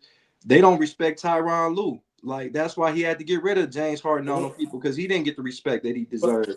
But he will be borderline if I say another guy that can be respected. They don't Spoelstra. Now, be honest, Jody. If you had a coach that had Brook Lopez playing and they're playing pick and pop with Steph Curry, would you respect him? No. You have Brook Lopez playing in a game against Steph Curry. Certain players can't flat out play. Like, you can't play. And some people will say, well, Jody, why didn't you mention Steph Curry? Steve Kerr. Steve Kerr. Because Steve Kerr, I don't think Draymond really respects him. He wouldn't act. You don't act the way Draymond Green acts if you that's like your mama. Like my mom, I might have been a nuisance. So I might have been a nuisance out here in these streets. But when I got around my mama, Donald, no, that's his grand. We acted accordingly. You know what I'm saying? We acted accordingly, and I think Draymond don't give a fuck about who on that sideline. It could be Curry, it could be goddamn Red Arbuckle on that, and it's just Draymond Green. I think it's a lack of respect. And then them letting go of Klay Thompson, I think a lot of people, they should have just signed. If you gonna keep fucking Draymond and let Klay Thompson go. Yeah, but Jody, the big difference is your mom set the rules from day one. Steve Kerr never set rules for Draymond. Draymond is doing whatever the fuck. He's been wilding out since he's been in the NBA. Because if you think about it, I don't remember Drake. I'm gonna go back and look, but I don't remember Draymond doing this type of stuff with Mark Jackson. Well, he was a second round pick. He had to get his money first. You can't get your money. Exactly. He wasn't playing a lot because they was playing David Lee. David Lee was the starting power forward, and remember that's what the big change was taking David Lee out of the starting lineup and putting Draymond Green in the starting lineup. That was the big change that happened in Golden State. But we got one more game today, and we got this might be one of the most intriguing matchups. I know we talked about with the Cavs and the Raptors, but the Hawks and the Knicks. Whoo! Madison Square Garden, 3 against 6. Donald, who you got in this one? I'm going with the best Jalen on the court, Jalen Johnson. I'm going with the Hawks. You ain't gonna just stop right there and not get no extra sauce on that. Why?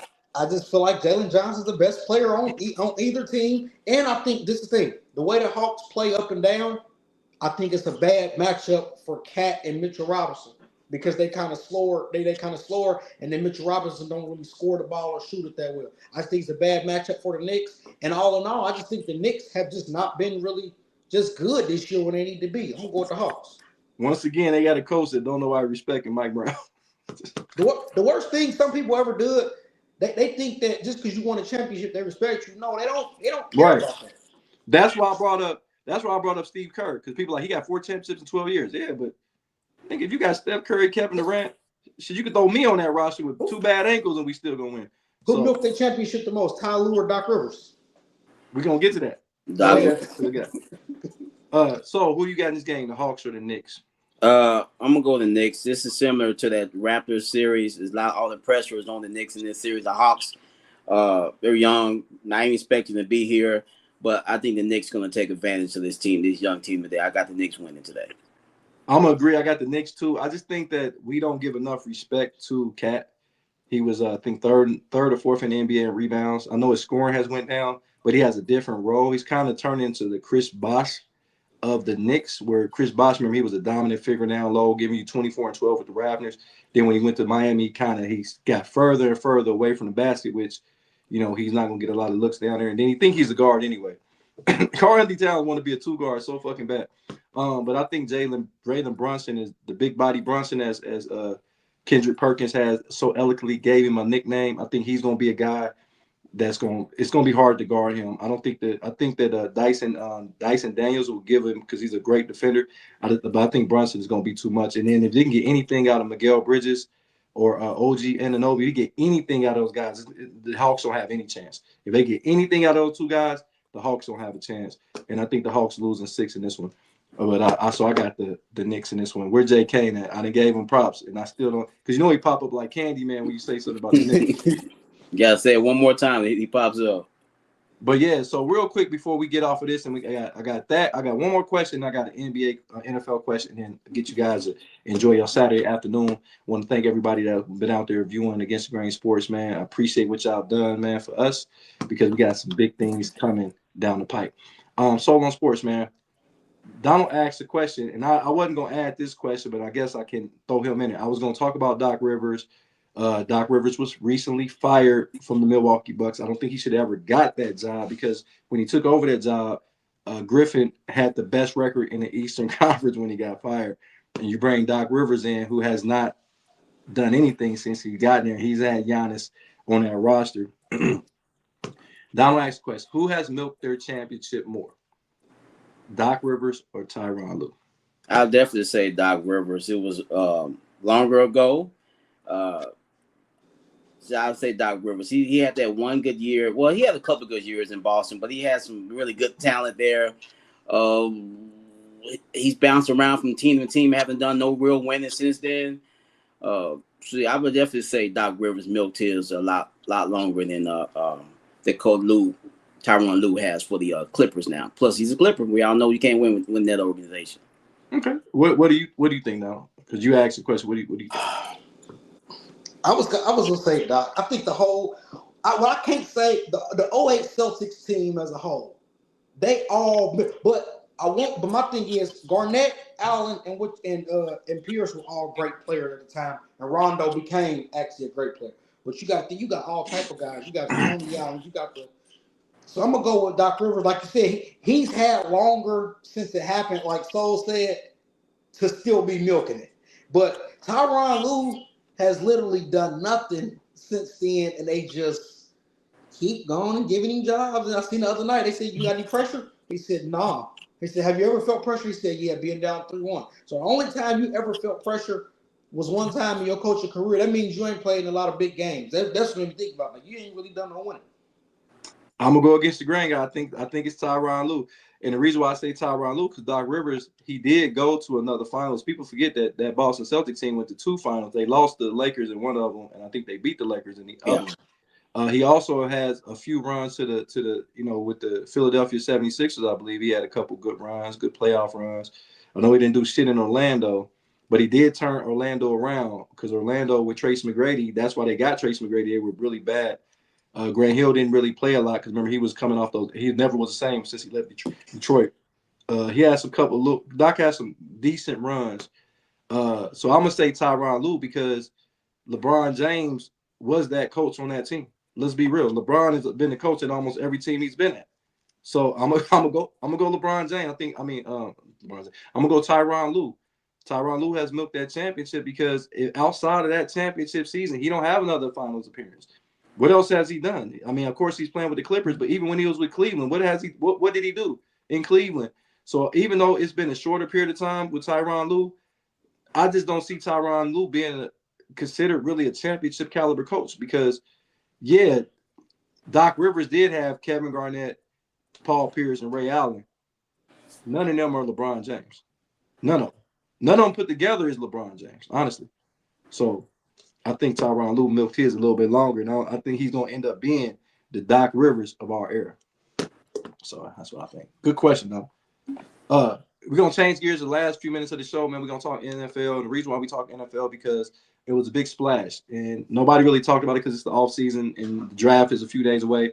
But the Houston Texans signed Pro Bowl edge rusher Will Anderson Jr. signing to a 3-year, $150 million deal, which makes him the most paid non-quarterback in the NFL, making more money than TJ Watt, making more money than Jamar Chase, Jackson Smith and Jigma. He was on the mountain for just a few minutes, and then boom, here comes Will Anderson, making more than Myles Garrett. But yeah, so what do you think about that, when the Texans, who have one of the most dominant defenses, you harped on their defense last year in the preseason, how good they were, and they went out and paid dividends.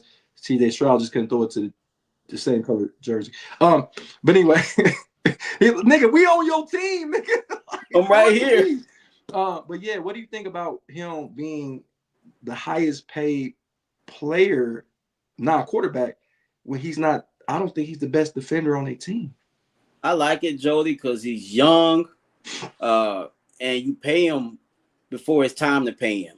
You know what I'm saying? You pay him early, because if you wait, the longer you wait, just like gas prices, it's gonna go up every day. Let's say this kid let's say you wait another year, he goes out there and has 15 sack season. Then it's gonna cost more. So why not pay him young?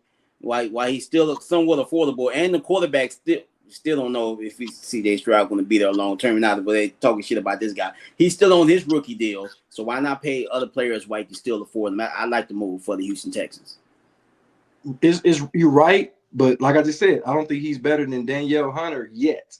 I don't think he's better than Danielle Hunter yet. But Hunter's already on the. I think they signed him to a free agent deal a few years ago, so he's already on the contract. But I'm just saying, I think them together make them the best duo in football, and then you just paid Derek Stingley Jr. a lot of money as well. So you paid a lot of money to your three players. Let's see if you can sign anybody else. Donald, what do you think about that? Will Anderson Jr. signing a $150 million 3-year deal. That means he's making $50 million a season. What do you think is Houston's mindset? Because like Sol just said, they have not made a true decision on CJ Stroud. And if CJ Stroud was to go into the market, you got to pay him market price, which would put him in the upper $61-62 million a year range. What do you think that means for Houston? I think that CJ Stroud needs to go out and show and prove if you know for the organization, see if he's worth their money. One thing about these organizations, if they want to pay you, they can more than afford it. So with the Will Anderson, with him getting his money, I feel like he's more than deserving of it. And I think they got the mindset of if we like what we got, we're going to pay you before you go somewhere else, and then we're trying to find 3 and 4 guys for $12 million a year apiece, and then we end up paying $50 million to 4 guys that don't just equal to what we want anyway. So I like the logic of it. If you got a player and he's young, it's not like he's just an old guy. If he deserves him, like give him his money. I'm agree. I think Will Anderson is because I think he's going to be in the next year or two up there in the same sentence as Myles Garrett. He's not in that same sentence yet. Myles Garrett is really by itself, but he makes more money. So that's why Myles Garrett wait, what the fuck? Come on, bro. Like, what's going on? That's why he's asked for more money again in Cleveland, and then he's going to say he want to be traded. Now, this is what this means for the Houston Texans and CJ Stroud, in my opinion. I think the writing on the wall, CJ Stroud may no longer, this is probably going to be the last season that CJ Stroud is a Houston Texan, because I believe that he's going into his 4th year, even though he has 3 playoff wins. People don't even, he got more playoff wins than Dak Prescott, and he played way less. Half his career, he has more playoff wins than him, Kirk Cousins, just to name a few. It's a couple more. And you take away Sam Darnold's season this year, he would have had more than him. You know what I'm saying? So, he winning games. I understand that people. It's a sport. It's a team sport. But at the end of the day, the only people got wins and losses by the next to their stat is a quarterback. And I think this means this is like the writing on the wall that they're going to look defense and they want to be able to still pay some of these guys on the defensive side of the ball, because they still going to have to pay Lassiter at some point. He's a premier other corner on the other side of Derek Stingley. Petrie is another guy, one of the premier safeties, going to be up for a contract. So they're going to have to pay these guys. And I think you can only pay those guys when you haven't paid your quarterback. And I think they're not going to pay CJ Stroud because he's not going to take a pay cut. So he's not going to be like, all right, well, I'll sign a 3-year, $30 million a year. No, he's going to, if you're in the market, Bryce Young's and CJ Stroud of the world, they're not going to take a discount on, especially when you look at his agent, will be like, he got more playoff wins than Dak Prescott, and Dak Prescott makes more money than him. He has more playoff wins than Justin Herbert. He has more playoff wins than Tua Tagovailoa. He's going to say that. And those guys been in the league longer. He got more playoff wins than Baker Mayfield. And all these guys have been in the league longer than him. So I think that what signing him to this mega deal, Will Anderson, is setting up potentially CJ Stroud's no longer going to be with the Texans unless he just go out here and just have his rookie season all over again in year 4. What do you think, so? He got to show and prove. I think they want him to play well. I'm pretty sure Houston don't want to start over again at quarterback. The unknown. They know CJ Stroud can play in this league. They just want him to go out there and show it this year. He cut his dreads off. Maybe that's going to affect his game. I don't know if he had dreads in his face. why he couldn't see the other team throwing it to him last year. I don't know. It's gonna be, like you said, it's a big season for him, man. Because in this league, especially when you're a brother, if you do not show up when they need you to show up, you'll be a career backup. So he'll go from being a starter with these playoff wins you spoke of. All of a sudden, man, is C.J. Stroud the new Charlie Batch? You know what I'm saying? So that happens. You call it Charlie in Batch the though? NFL. You call it Charlie Batch though? Come on, you call it Charlie Batch though?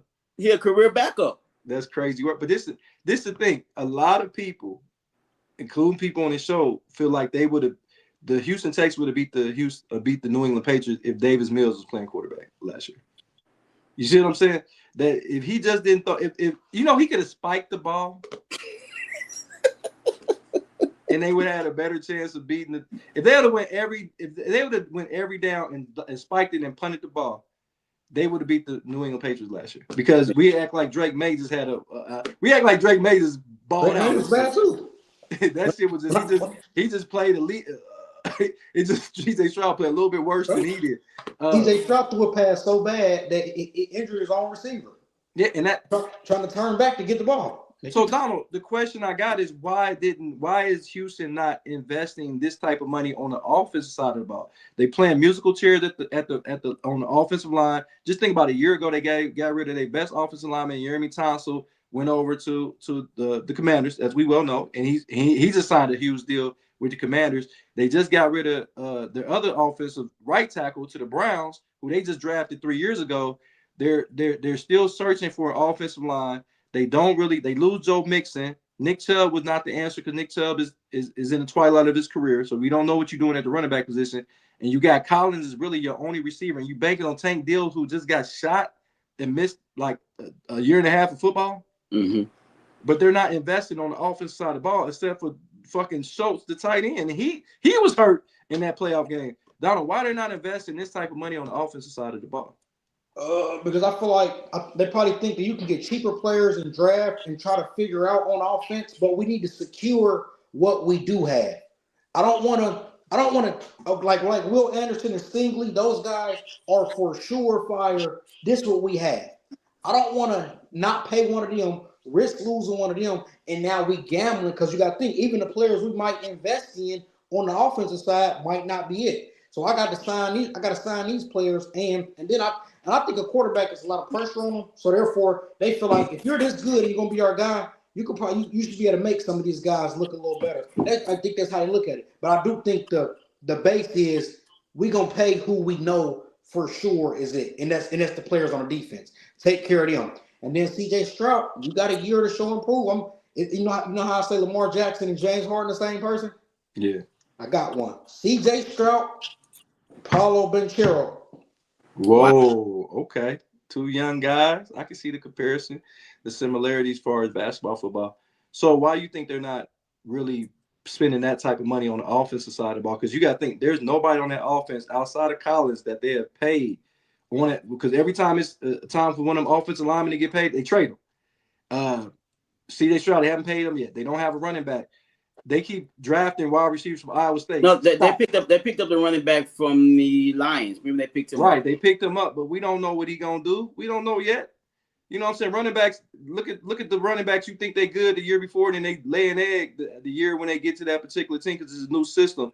And the Lions offensive line was top tier. Tell the Houston Texans to stop drafting wide receivers from Iowa State. It's not working. Like every receiver on their fucking roster went to Iowa State or some shit. But no, on some real shit. So why do you think they're not spending the amount of money that they should be spending on that offensive side? Well, if you think about last year's Super Bowl team, the strength of that team was their defense. Without that defense, Seattle defense playing like it did, they wouldn't have won that Super Bowl.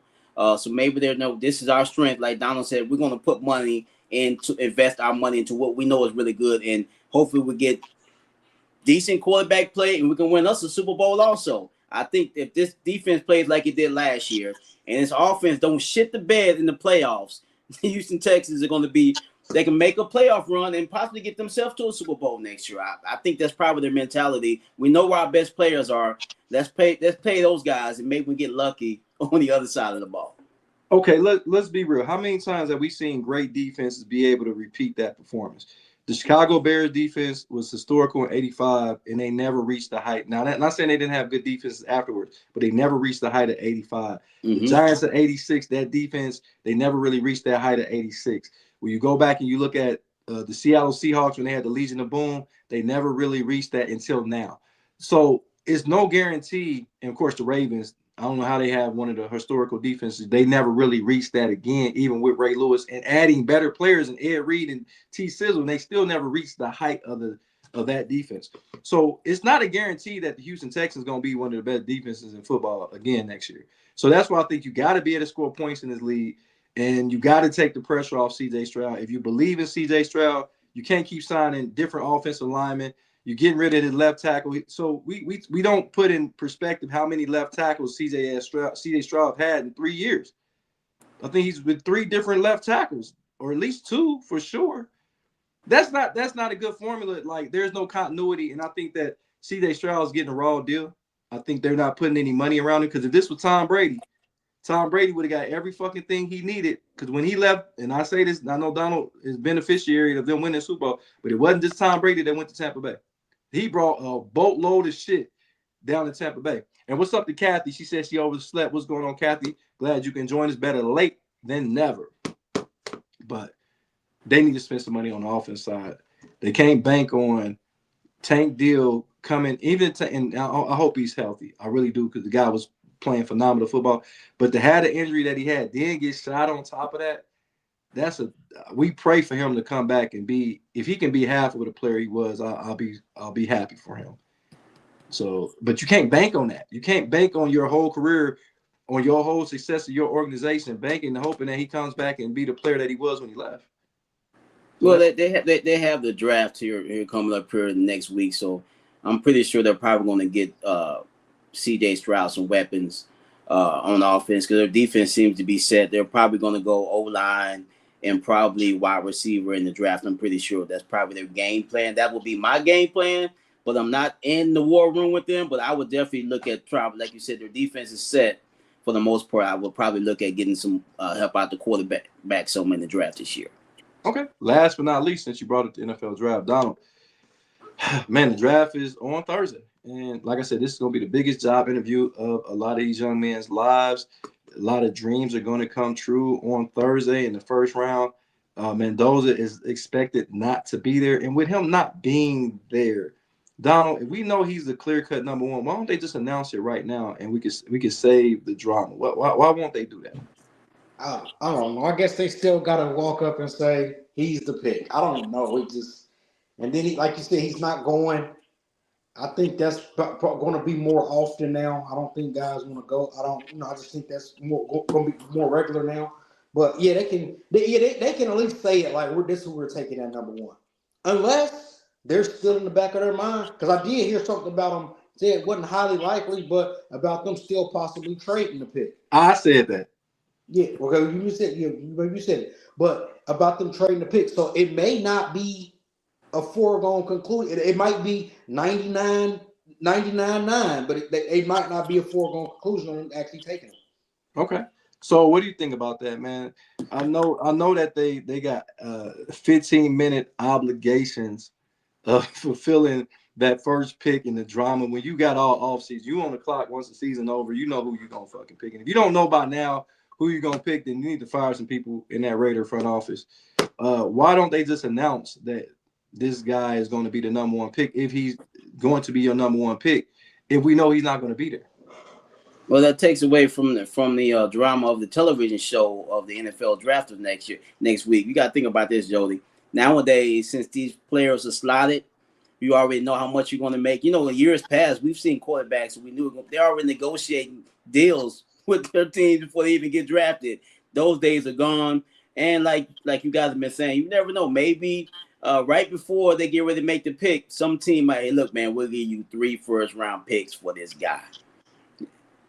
So you just never know. I don't see that happening, but they got to build up the drama and make it seem like we don't know what's going to happen, but we all know that Emmitt Smith's not the best running back. I'm sorry, I'll change the subject. We all know who's going to be the number one pick, but they have to. It's part of the television show. They can't give up all the secrets right now. And I understand. I just think it's a bunch of BS because it's 3 hours worth of football. And I guess you got to fill that time because a lot of times they take the whole 10 or 15 minutes to pick. Pick. Like I'm like, dude, you don't already know. Like that's like when you go to fantasy drafts and they take all fucking day. Like you really don't know who you about to draft, motherfucker. Like you knew that.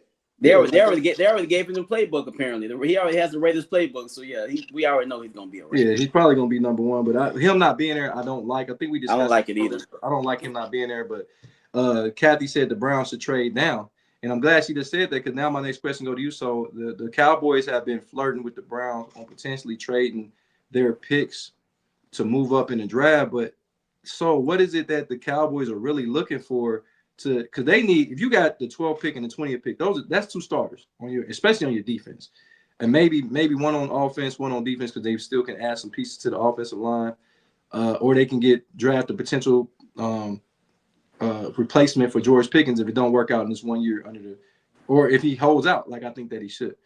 What would be the likeliness of the Cowboys trading their pick to move up, and who would they be going to get? Who are they so in love with that they need to trade up and get?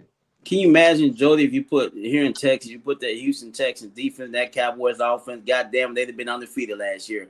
But we all know the Cowboys need defense, and they're probably looking at one of those Ohio State players. I'm pretty sure we all know they have the best players in this draft, defensive-wise. So if I'm looking at Dallas, they need some help at linebacker and defensive end.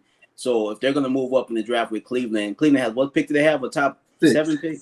6. Yeah, they're probably trying to move up and probably draft one of the guys from Ohio State. If for my money, that's what I'd be thinking of getting because they need defense. Because I think their offense is set.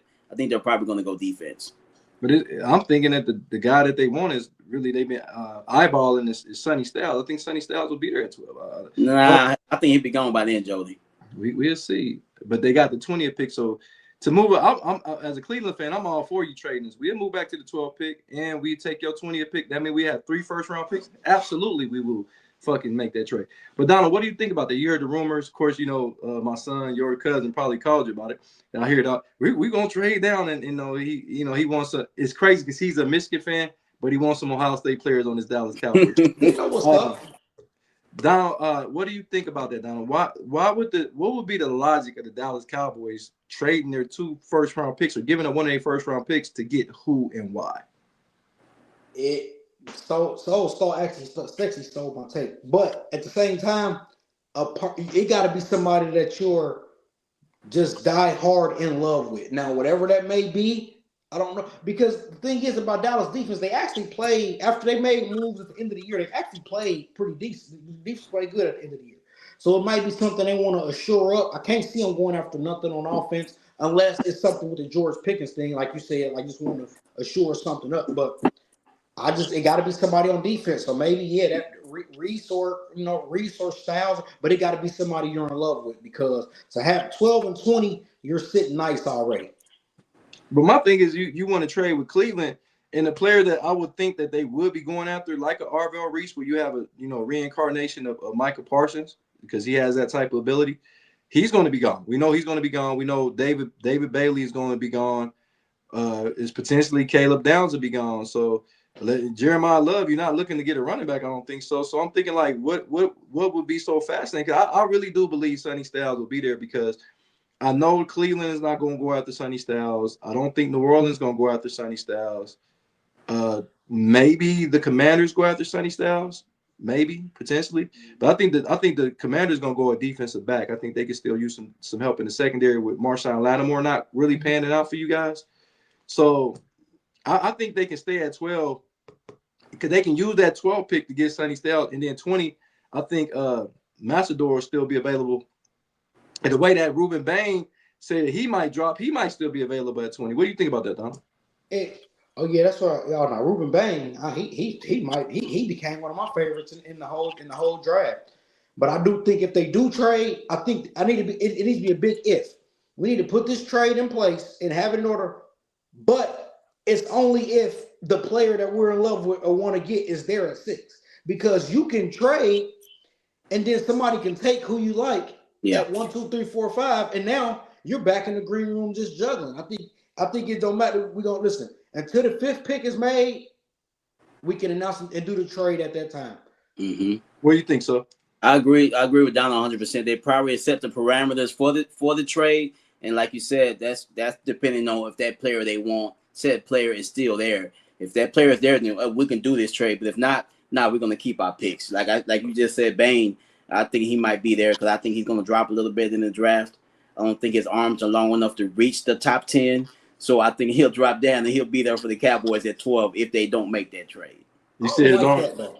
He said his arms are not long enough to box with God. I'm But like, Jay-Z.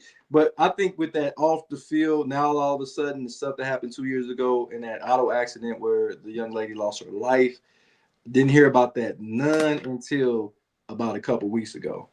Like I like wow, like why are we just now hearing this? I knew Miami Hurricanes knew about it. He played 2 seasons with the Miami Hurricanes playing the national championship game. Now we don't hear it until draft. It's something fishy with that, in my opinion. But I think that Matador may be a better overall defensive player than Bang. I think not saying that I think you can't go wrong with either one. I think they 1A and 1B. But I don't know if the Dallas Cowboys edge rusher is a problem. They signed Rashard Gary in the offseason. They also got the kid from Boston College, is Araka, who had a solid rookie campaign.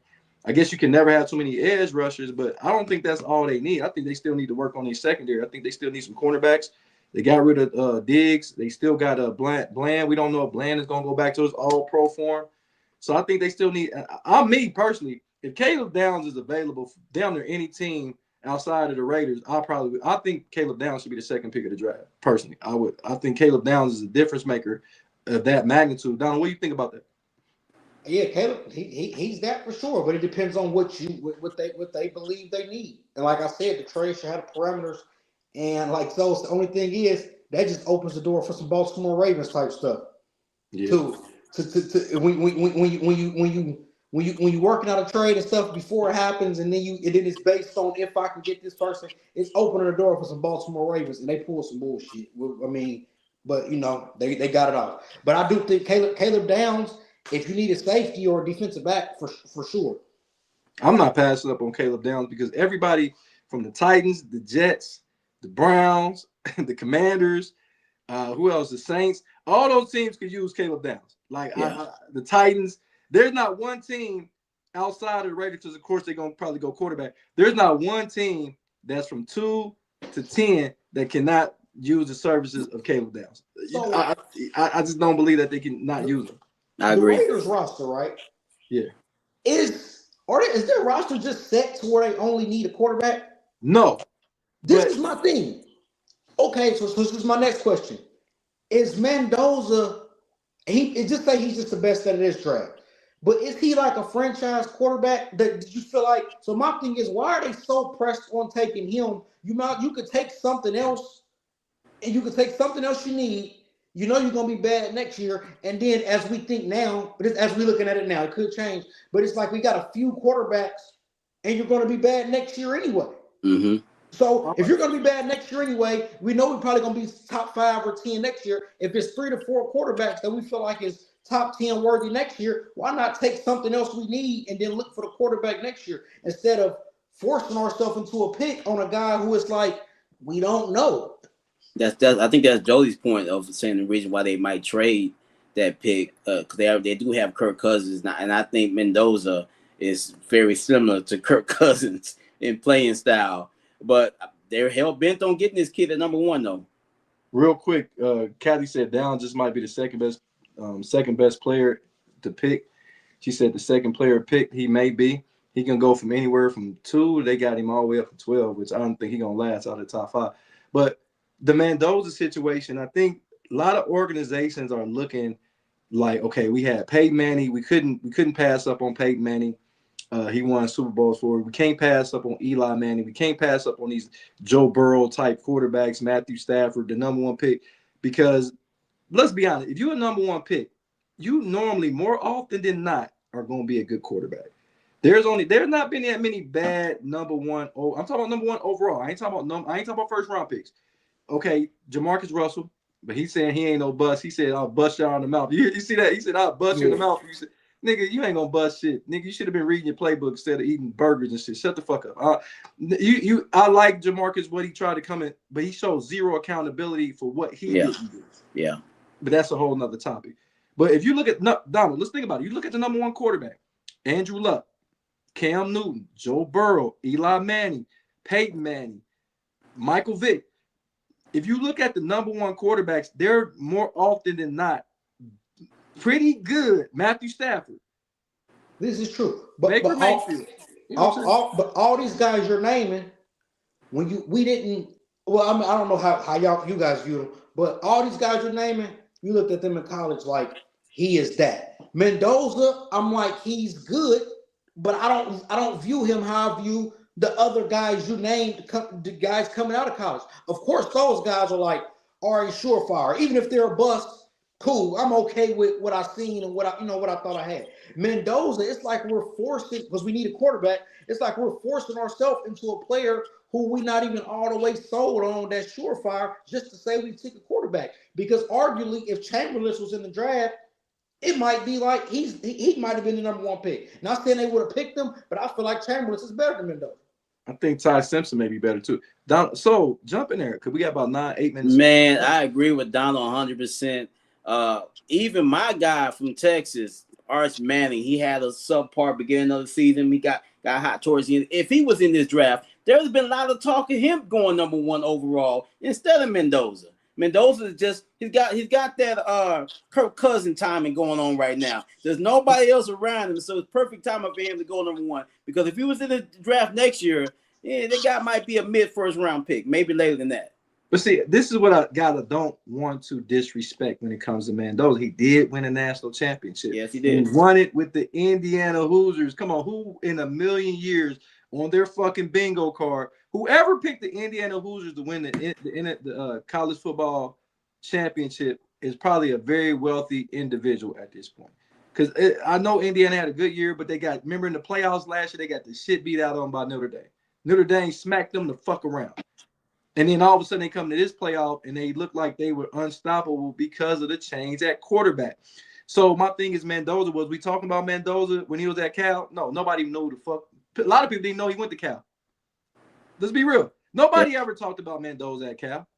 He didn't do shit out there. So my thing is, I don't think a GM wants to miss. And like I said, if you look at since 2000, there's probably only been one bust at the quarterback overall, the number one pick at quarterback. Am I mistaken?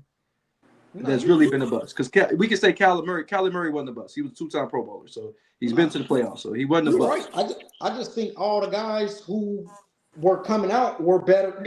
Even like in college, you would look at them like they were better than. We thought they was better than Mendoza already. Yeah, I get that, but we seen guys that couldn't hit the side of a barn. And I go back to this. Joe Montana, even though he wasn't the number one, he was a third-round pick. Joe Montana's senior year average had 12 touchdowns, 11 interceptions.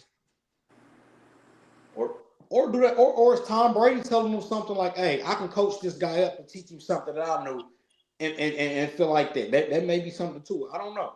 And I get it. I just think that I think that the Raiders don't want, because the Raiders have not taken a first-round quarterback since Jamarcus Russell, so they got a lot of buyers beware. So. Like, hey, I don't want to select this guy. We seen what happened, but we know these guys are two polar opposite players. And that was a long time ago. What was that? 07? That was a long time ago, bro. So we talking almost 20 years since they selected a quarterback in the first round. Because people like Derek Carr was a second-round pick. So I just want everybody to understand he was a second-round pick. They had not taken a first-round quarterback since Jamarcus Russell. I think it was 08. I think the Mendoza thing is a safe pick. Like, if we pick him, that's who we had to pick. So if he don't work out, all right, and if I don't get fired. And I think that the way these GMs are picking, I think that job security is so scarce nowadays, you don't have room to be like, okay, I'm going to put together a 3-year plan. I'll pick a quarterback next year. I'll grab this guy because you might be fired. Right. And I think that does give the head coach that they just got from Seattle a little bit of wiggle room, so he could be like, okay, if they don't have any success, and we can bench Kirk Cousins, that gives him an extra year, extra 2 years. Okay, we can develop this guy, and we see some. I know a lot of people don't believe in Mendoza. Do I think he's going to be an uber superstar? I don't know, but I don't think he's going to be bad. And like I said, if you look at the first round picks, we almost had a 90-some% achievement record at the number one pick at quarterback since 2000. And really, if you go back in time, outside of your Jeff Georges of the world, outside of your Jamarcus Russell, we talk about the number one overall pick. Like Carson Palmer was good. We can't say he was a bust. Michael Vick was good. Eli Manning, Peyton Manning, Cam Newton, Andrew Luck, Kyler Murray, Baker Mayfield, Joe Burrow, Matthew Stafford. These guys were good, guys. But right? the biggest thing about football compared to basketball is that quarterback could not go out there and dominate without great teammates or certain things to go his way. I don't give a damn how good he is. If the offensive line sucks or the wide receiver can't catch the ball, he ain't gonna be able to do his thing. But in basketball, you already know they can go out there and dominate and be on a shitty team and score 30 points a night. But the NFL got everything to go for him. And I just don't think Mendoza is that guy that can carry a less talented team. I mean, the Indiana team was perfect. They had the defense was legit. They had a great running game. Offensive line was good. They had everything. I just don't know if he's going to be that guy that can carry a subpar team in the NFL. We're going to see, though. We definitely will, man. Good stuff on that. Donald, do y'all think the Cowboys will give up those picks for the first pick? No. I don't think the Cowboys – there's nothing in the – like, what would they go get unless they – if you're not going to go – my thing, Donald, I'm going to say it like this. First of all, so both of y'all said, if you're not in love with that player, I'm not trading. That's one. Two, if you're not trading to get a quarterback, somebody that can instantly transform your formation, your organization in 1 year. You got to be able to change that organization in 1 year for me to trade multiple first round picks. You got to be able to do that shit day one. If you don't think that guy can change your organization day one, stay where you are. What if the Cowboys' new defensive coordinator has convinced Jerry Jones in ownership that if we go up and get Sonny Styles, he's going to be the next Michael Parsons or the next great defensive end, and that's that missing piece to a Super Bowl? He might have already convinced him that. Michael Parsons didn't win him a Super Bowl. Now, I know that. I know. Maybe he's convinced the ownership this is what we need. We need this guy on our roster. Maybe he's convinced he will be. So he's gonna be there at 12. No, he's not, Jody. He's gonna be gone, bro. With that being said, do y'all think this one of the only times it's kind of hard to trade the number one pick because it's not really nothing up there to go get? I think, but this I'm gonna go against the grain on you slightly. The Jets will trade for that number one pick, and also the Arizona Cardinals will trade for that number one pick, and both of those teams are in the top 5. You would have to give up too much, in my opinion, to slide up to that number one pick, only exchanging 3 to 4 picks.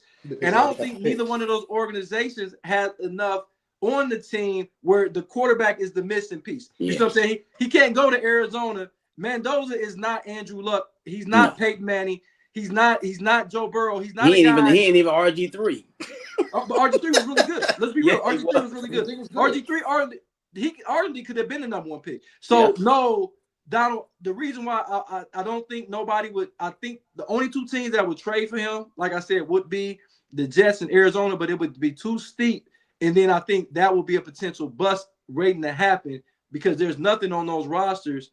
Now the Jets can pull it off because the Jets has multiple first round picks because of the trade with the Cowboys trading Quentin Williams. That's the only team I think could survive it. Arizona can't survive it because Arizona just ain't been good for some time. They had the one playoff run in the last 15 years or some shit like that. Yeah, Kyler Murray. They went to the playoffs a few years ago with Kyler Murray, and that's been pretty much it. Yeah, but hey, man, great show, man. Great show, man. I love the energy again, man. Kathy said, "Look, I think Mendoza is coachable. There are quarterbacks that he is coachable that show my shit don't stink and refuse to listen to anyone. That's very true. But at this point, man, fuck all that." Most quarterbacks I see are coachable. They get the bad rep because like a Jamarcus Russell, but that was because I don't think his camp were really coaching him. He was a hood nigga. Let's be real. That nigga was a hood. Even Jameis Winston, because people are like, you didn't mention Jameis. He wasn't a bust. If you go look at Jameis Winston's stats, he wasn't a bust. Was he a great number one pick? No, but he wasn't a bust. Bust is a guy that can't even win football games for you. I think DeMarcus Russell was a country boy that, he made it big, and he didn't really want to leave that small town. He had a lot of issues, man. But that money affects people in different ways, man. He got the money, and some people content with just making a lot of money, and he didn't want to put in the work to be a great player. He figured, I got my money, I made it. But NFL don't look at it like that. They don't. But man, we had a great show today. So give me your final thought as we get out of here. Final thought, man. You can say what you want about Russell Wilson. He got him a Super Bowl championship. Should have won another one. He struggled, bounced around different teams. But what he does know how to do is make babies. Him and Sierra announced they're having another kid. That's number 5 for the Russell Wilson clan. So Russell, you can say what you want. He threw an interception in the Super Bowl, but he don't miss when it comes to making babies. That's for damn sure. He said he don't miss. He don't miss, baby. Donald, man, give me your final thought. My final thought is playoff basketball for all the young players. It's time to become a star. And the one star I'm looking forward to, somebody who I think is actually going to be a superstar, is Stephon Castle. I think we all know what Wemby is, so we're not really. But I do think you have to have somebody else playing at a star level to win a championship. And I really think Stephon Castle has that potential, and I think he has it in him to make that next leap and be like a Jalen Williams type of player, to where you got another player to where we win a championship. So I'm looking forward to see what Stephon Castle do. That's just my final thought. He just been on my mind. A player I've been looking at a lot lately. Okay, he's a great two-way player too already in his early on in his career. My final thought is this, guys. We know that the NBA playoffs is around the corner. They about to start actually today. We know that NFL draft is on Thursday, but we can't forget about this time of year because we can't, we got Stanley Cup finals, playoffs is about to start, as well as baseball. But this is spring football, guys. And that's why I got my Ohio State jersey on, my hoodie, representing Ohio State Buckeyes, because a lot of players are starting to lose their black stripe. So what that means is they're starting to get the respect in practice. And one of the guys that had lost his black stripe was Chris Henry Jr. We heard about how good this kid is. I seen him play in high school. One of my good friends, a friend of the show, Khalid Jones, coached him for 2 seasons before he ended up transferring out west. He's good as advertised. He's 6'4", 6'5", extremely athletic. This kid is the real deal. I think Ohio State just hit another gem at the wide receiver position, going along with the Jeremiah Smiths, the Jackson Smith and Jigmas, the Garrett Wilsons, the Chris Carters. I mean, the Paris Campbells. I mean, I could keep going on and on about the David Bostons of the world. Terry Glenn, rest in peace to Terry Glenn. But like I said, this guy is going to be a bona fide stud for the Ohio State Buckeyes. He will be the number 2 or 3 receiver this year. And then, of course, when Jeremiah Smith is the number 1 pick of the draft, unless it's Arch Manning, he will go into that number 1 role as a sophomore, and we'll be looking for great things out of Chris Henry Jr. But guess what, guys? It is spring football. I think some spring games are going on today as we speak. Can't wait. Check out Against the Grain Sports Podcast, Uncut, as well as the page. You will see a lot of throwback college football action that y'all probably forgot about, not to mention other things that's going on the page. And that's my final thought. Hey, great show, fellas, man. Can't wait. This week we got it's going to be some different stuff on the show. We're getting some creative things. So we'll get we're going to get a new season, new backdrop, new format on the page.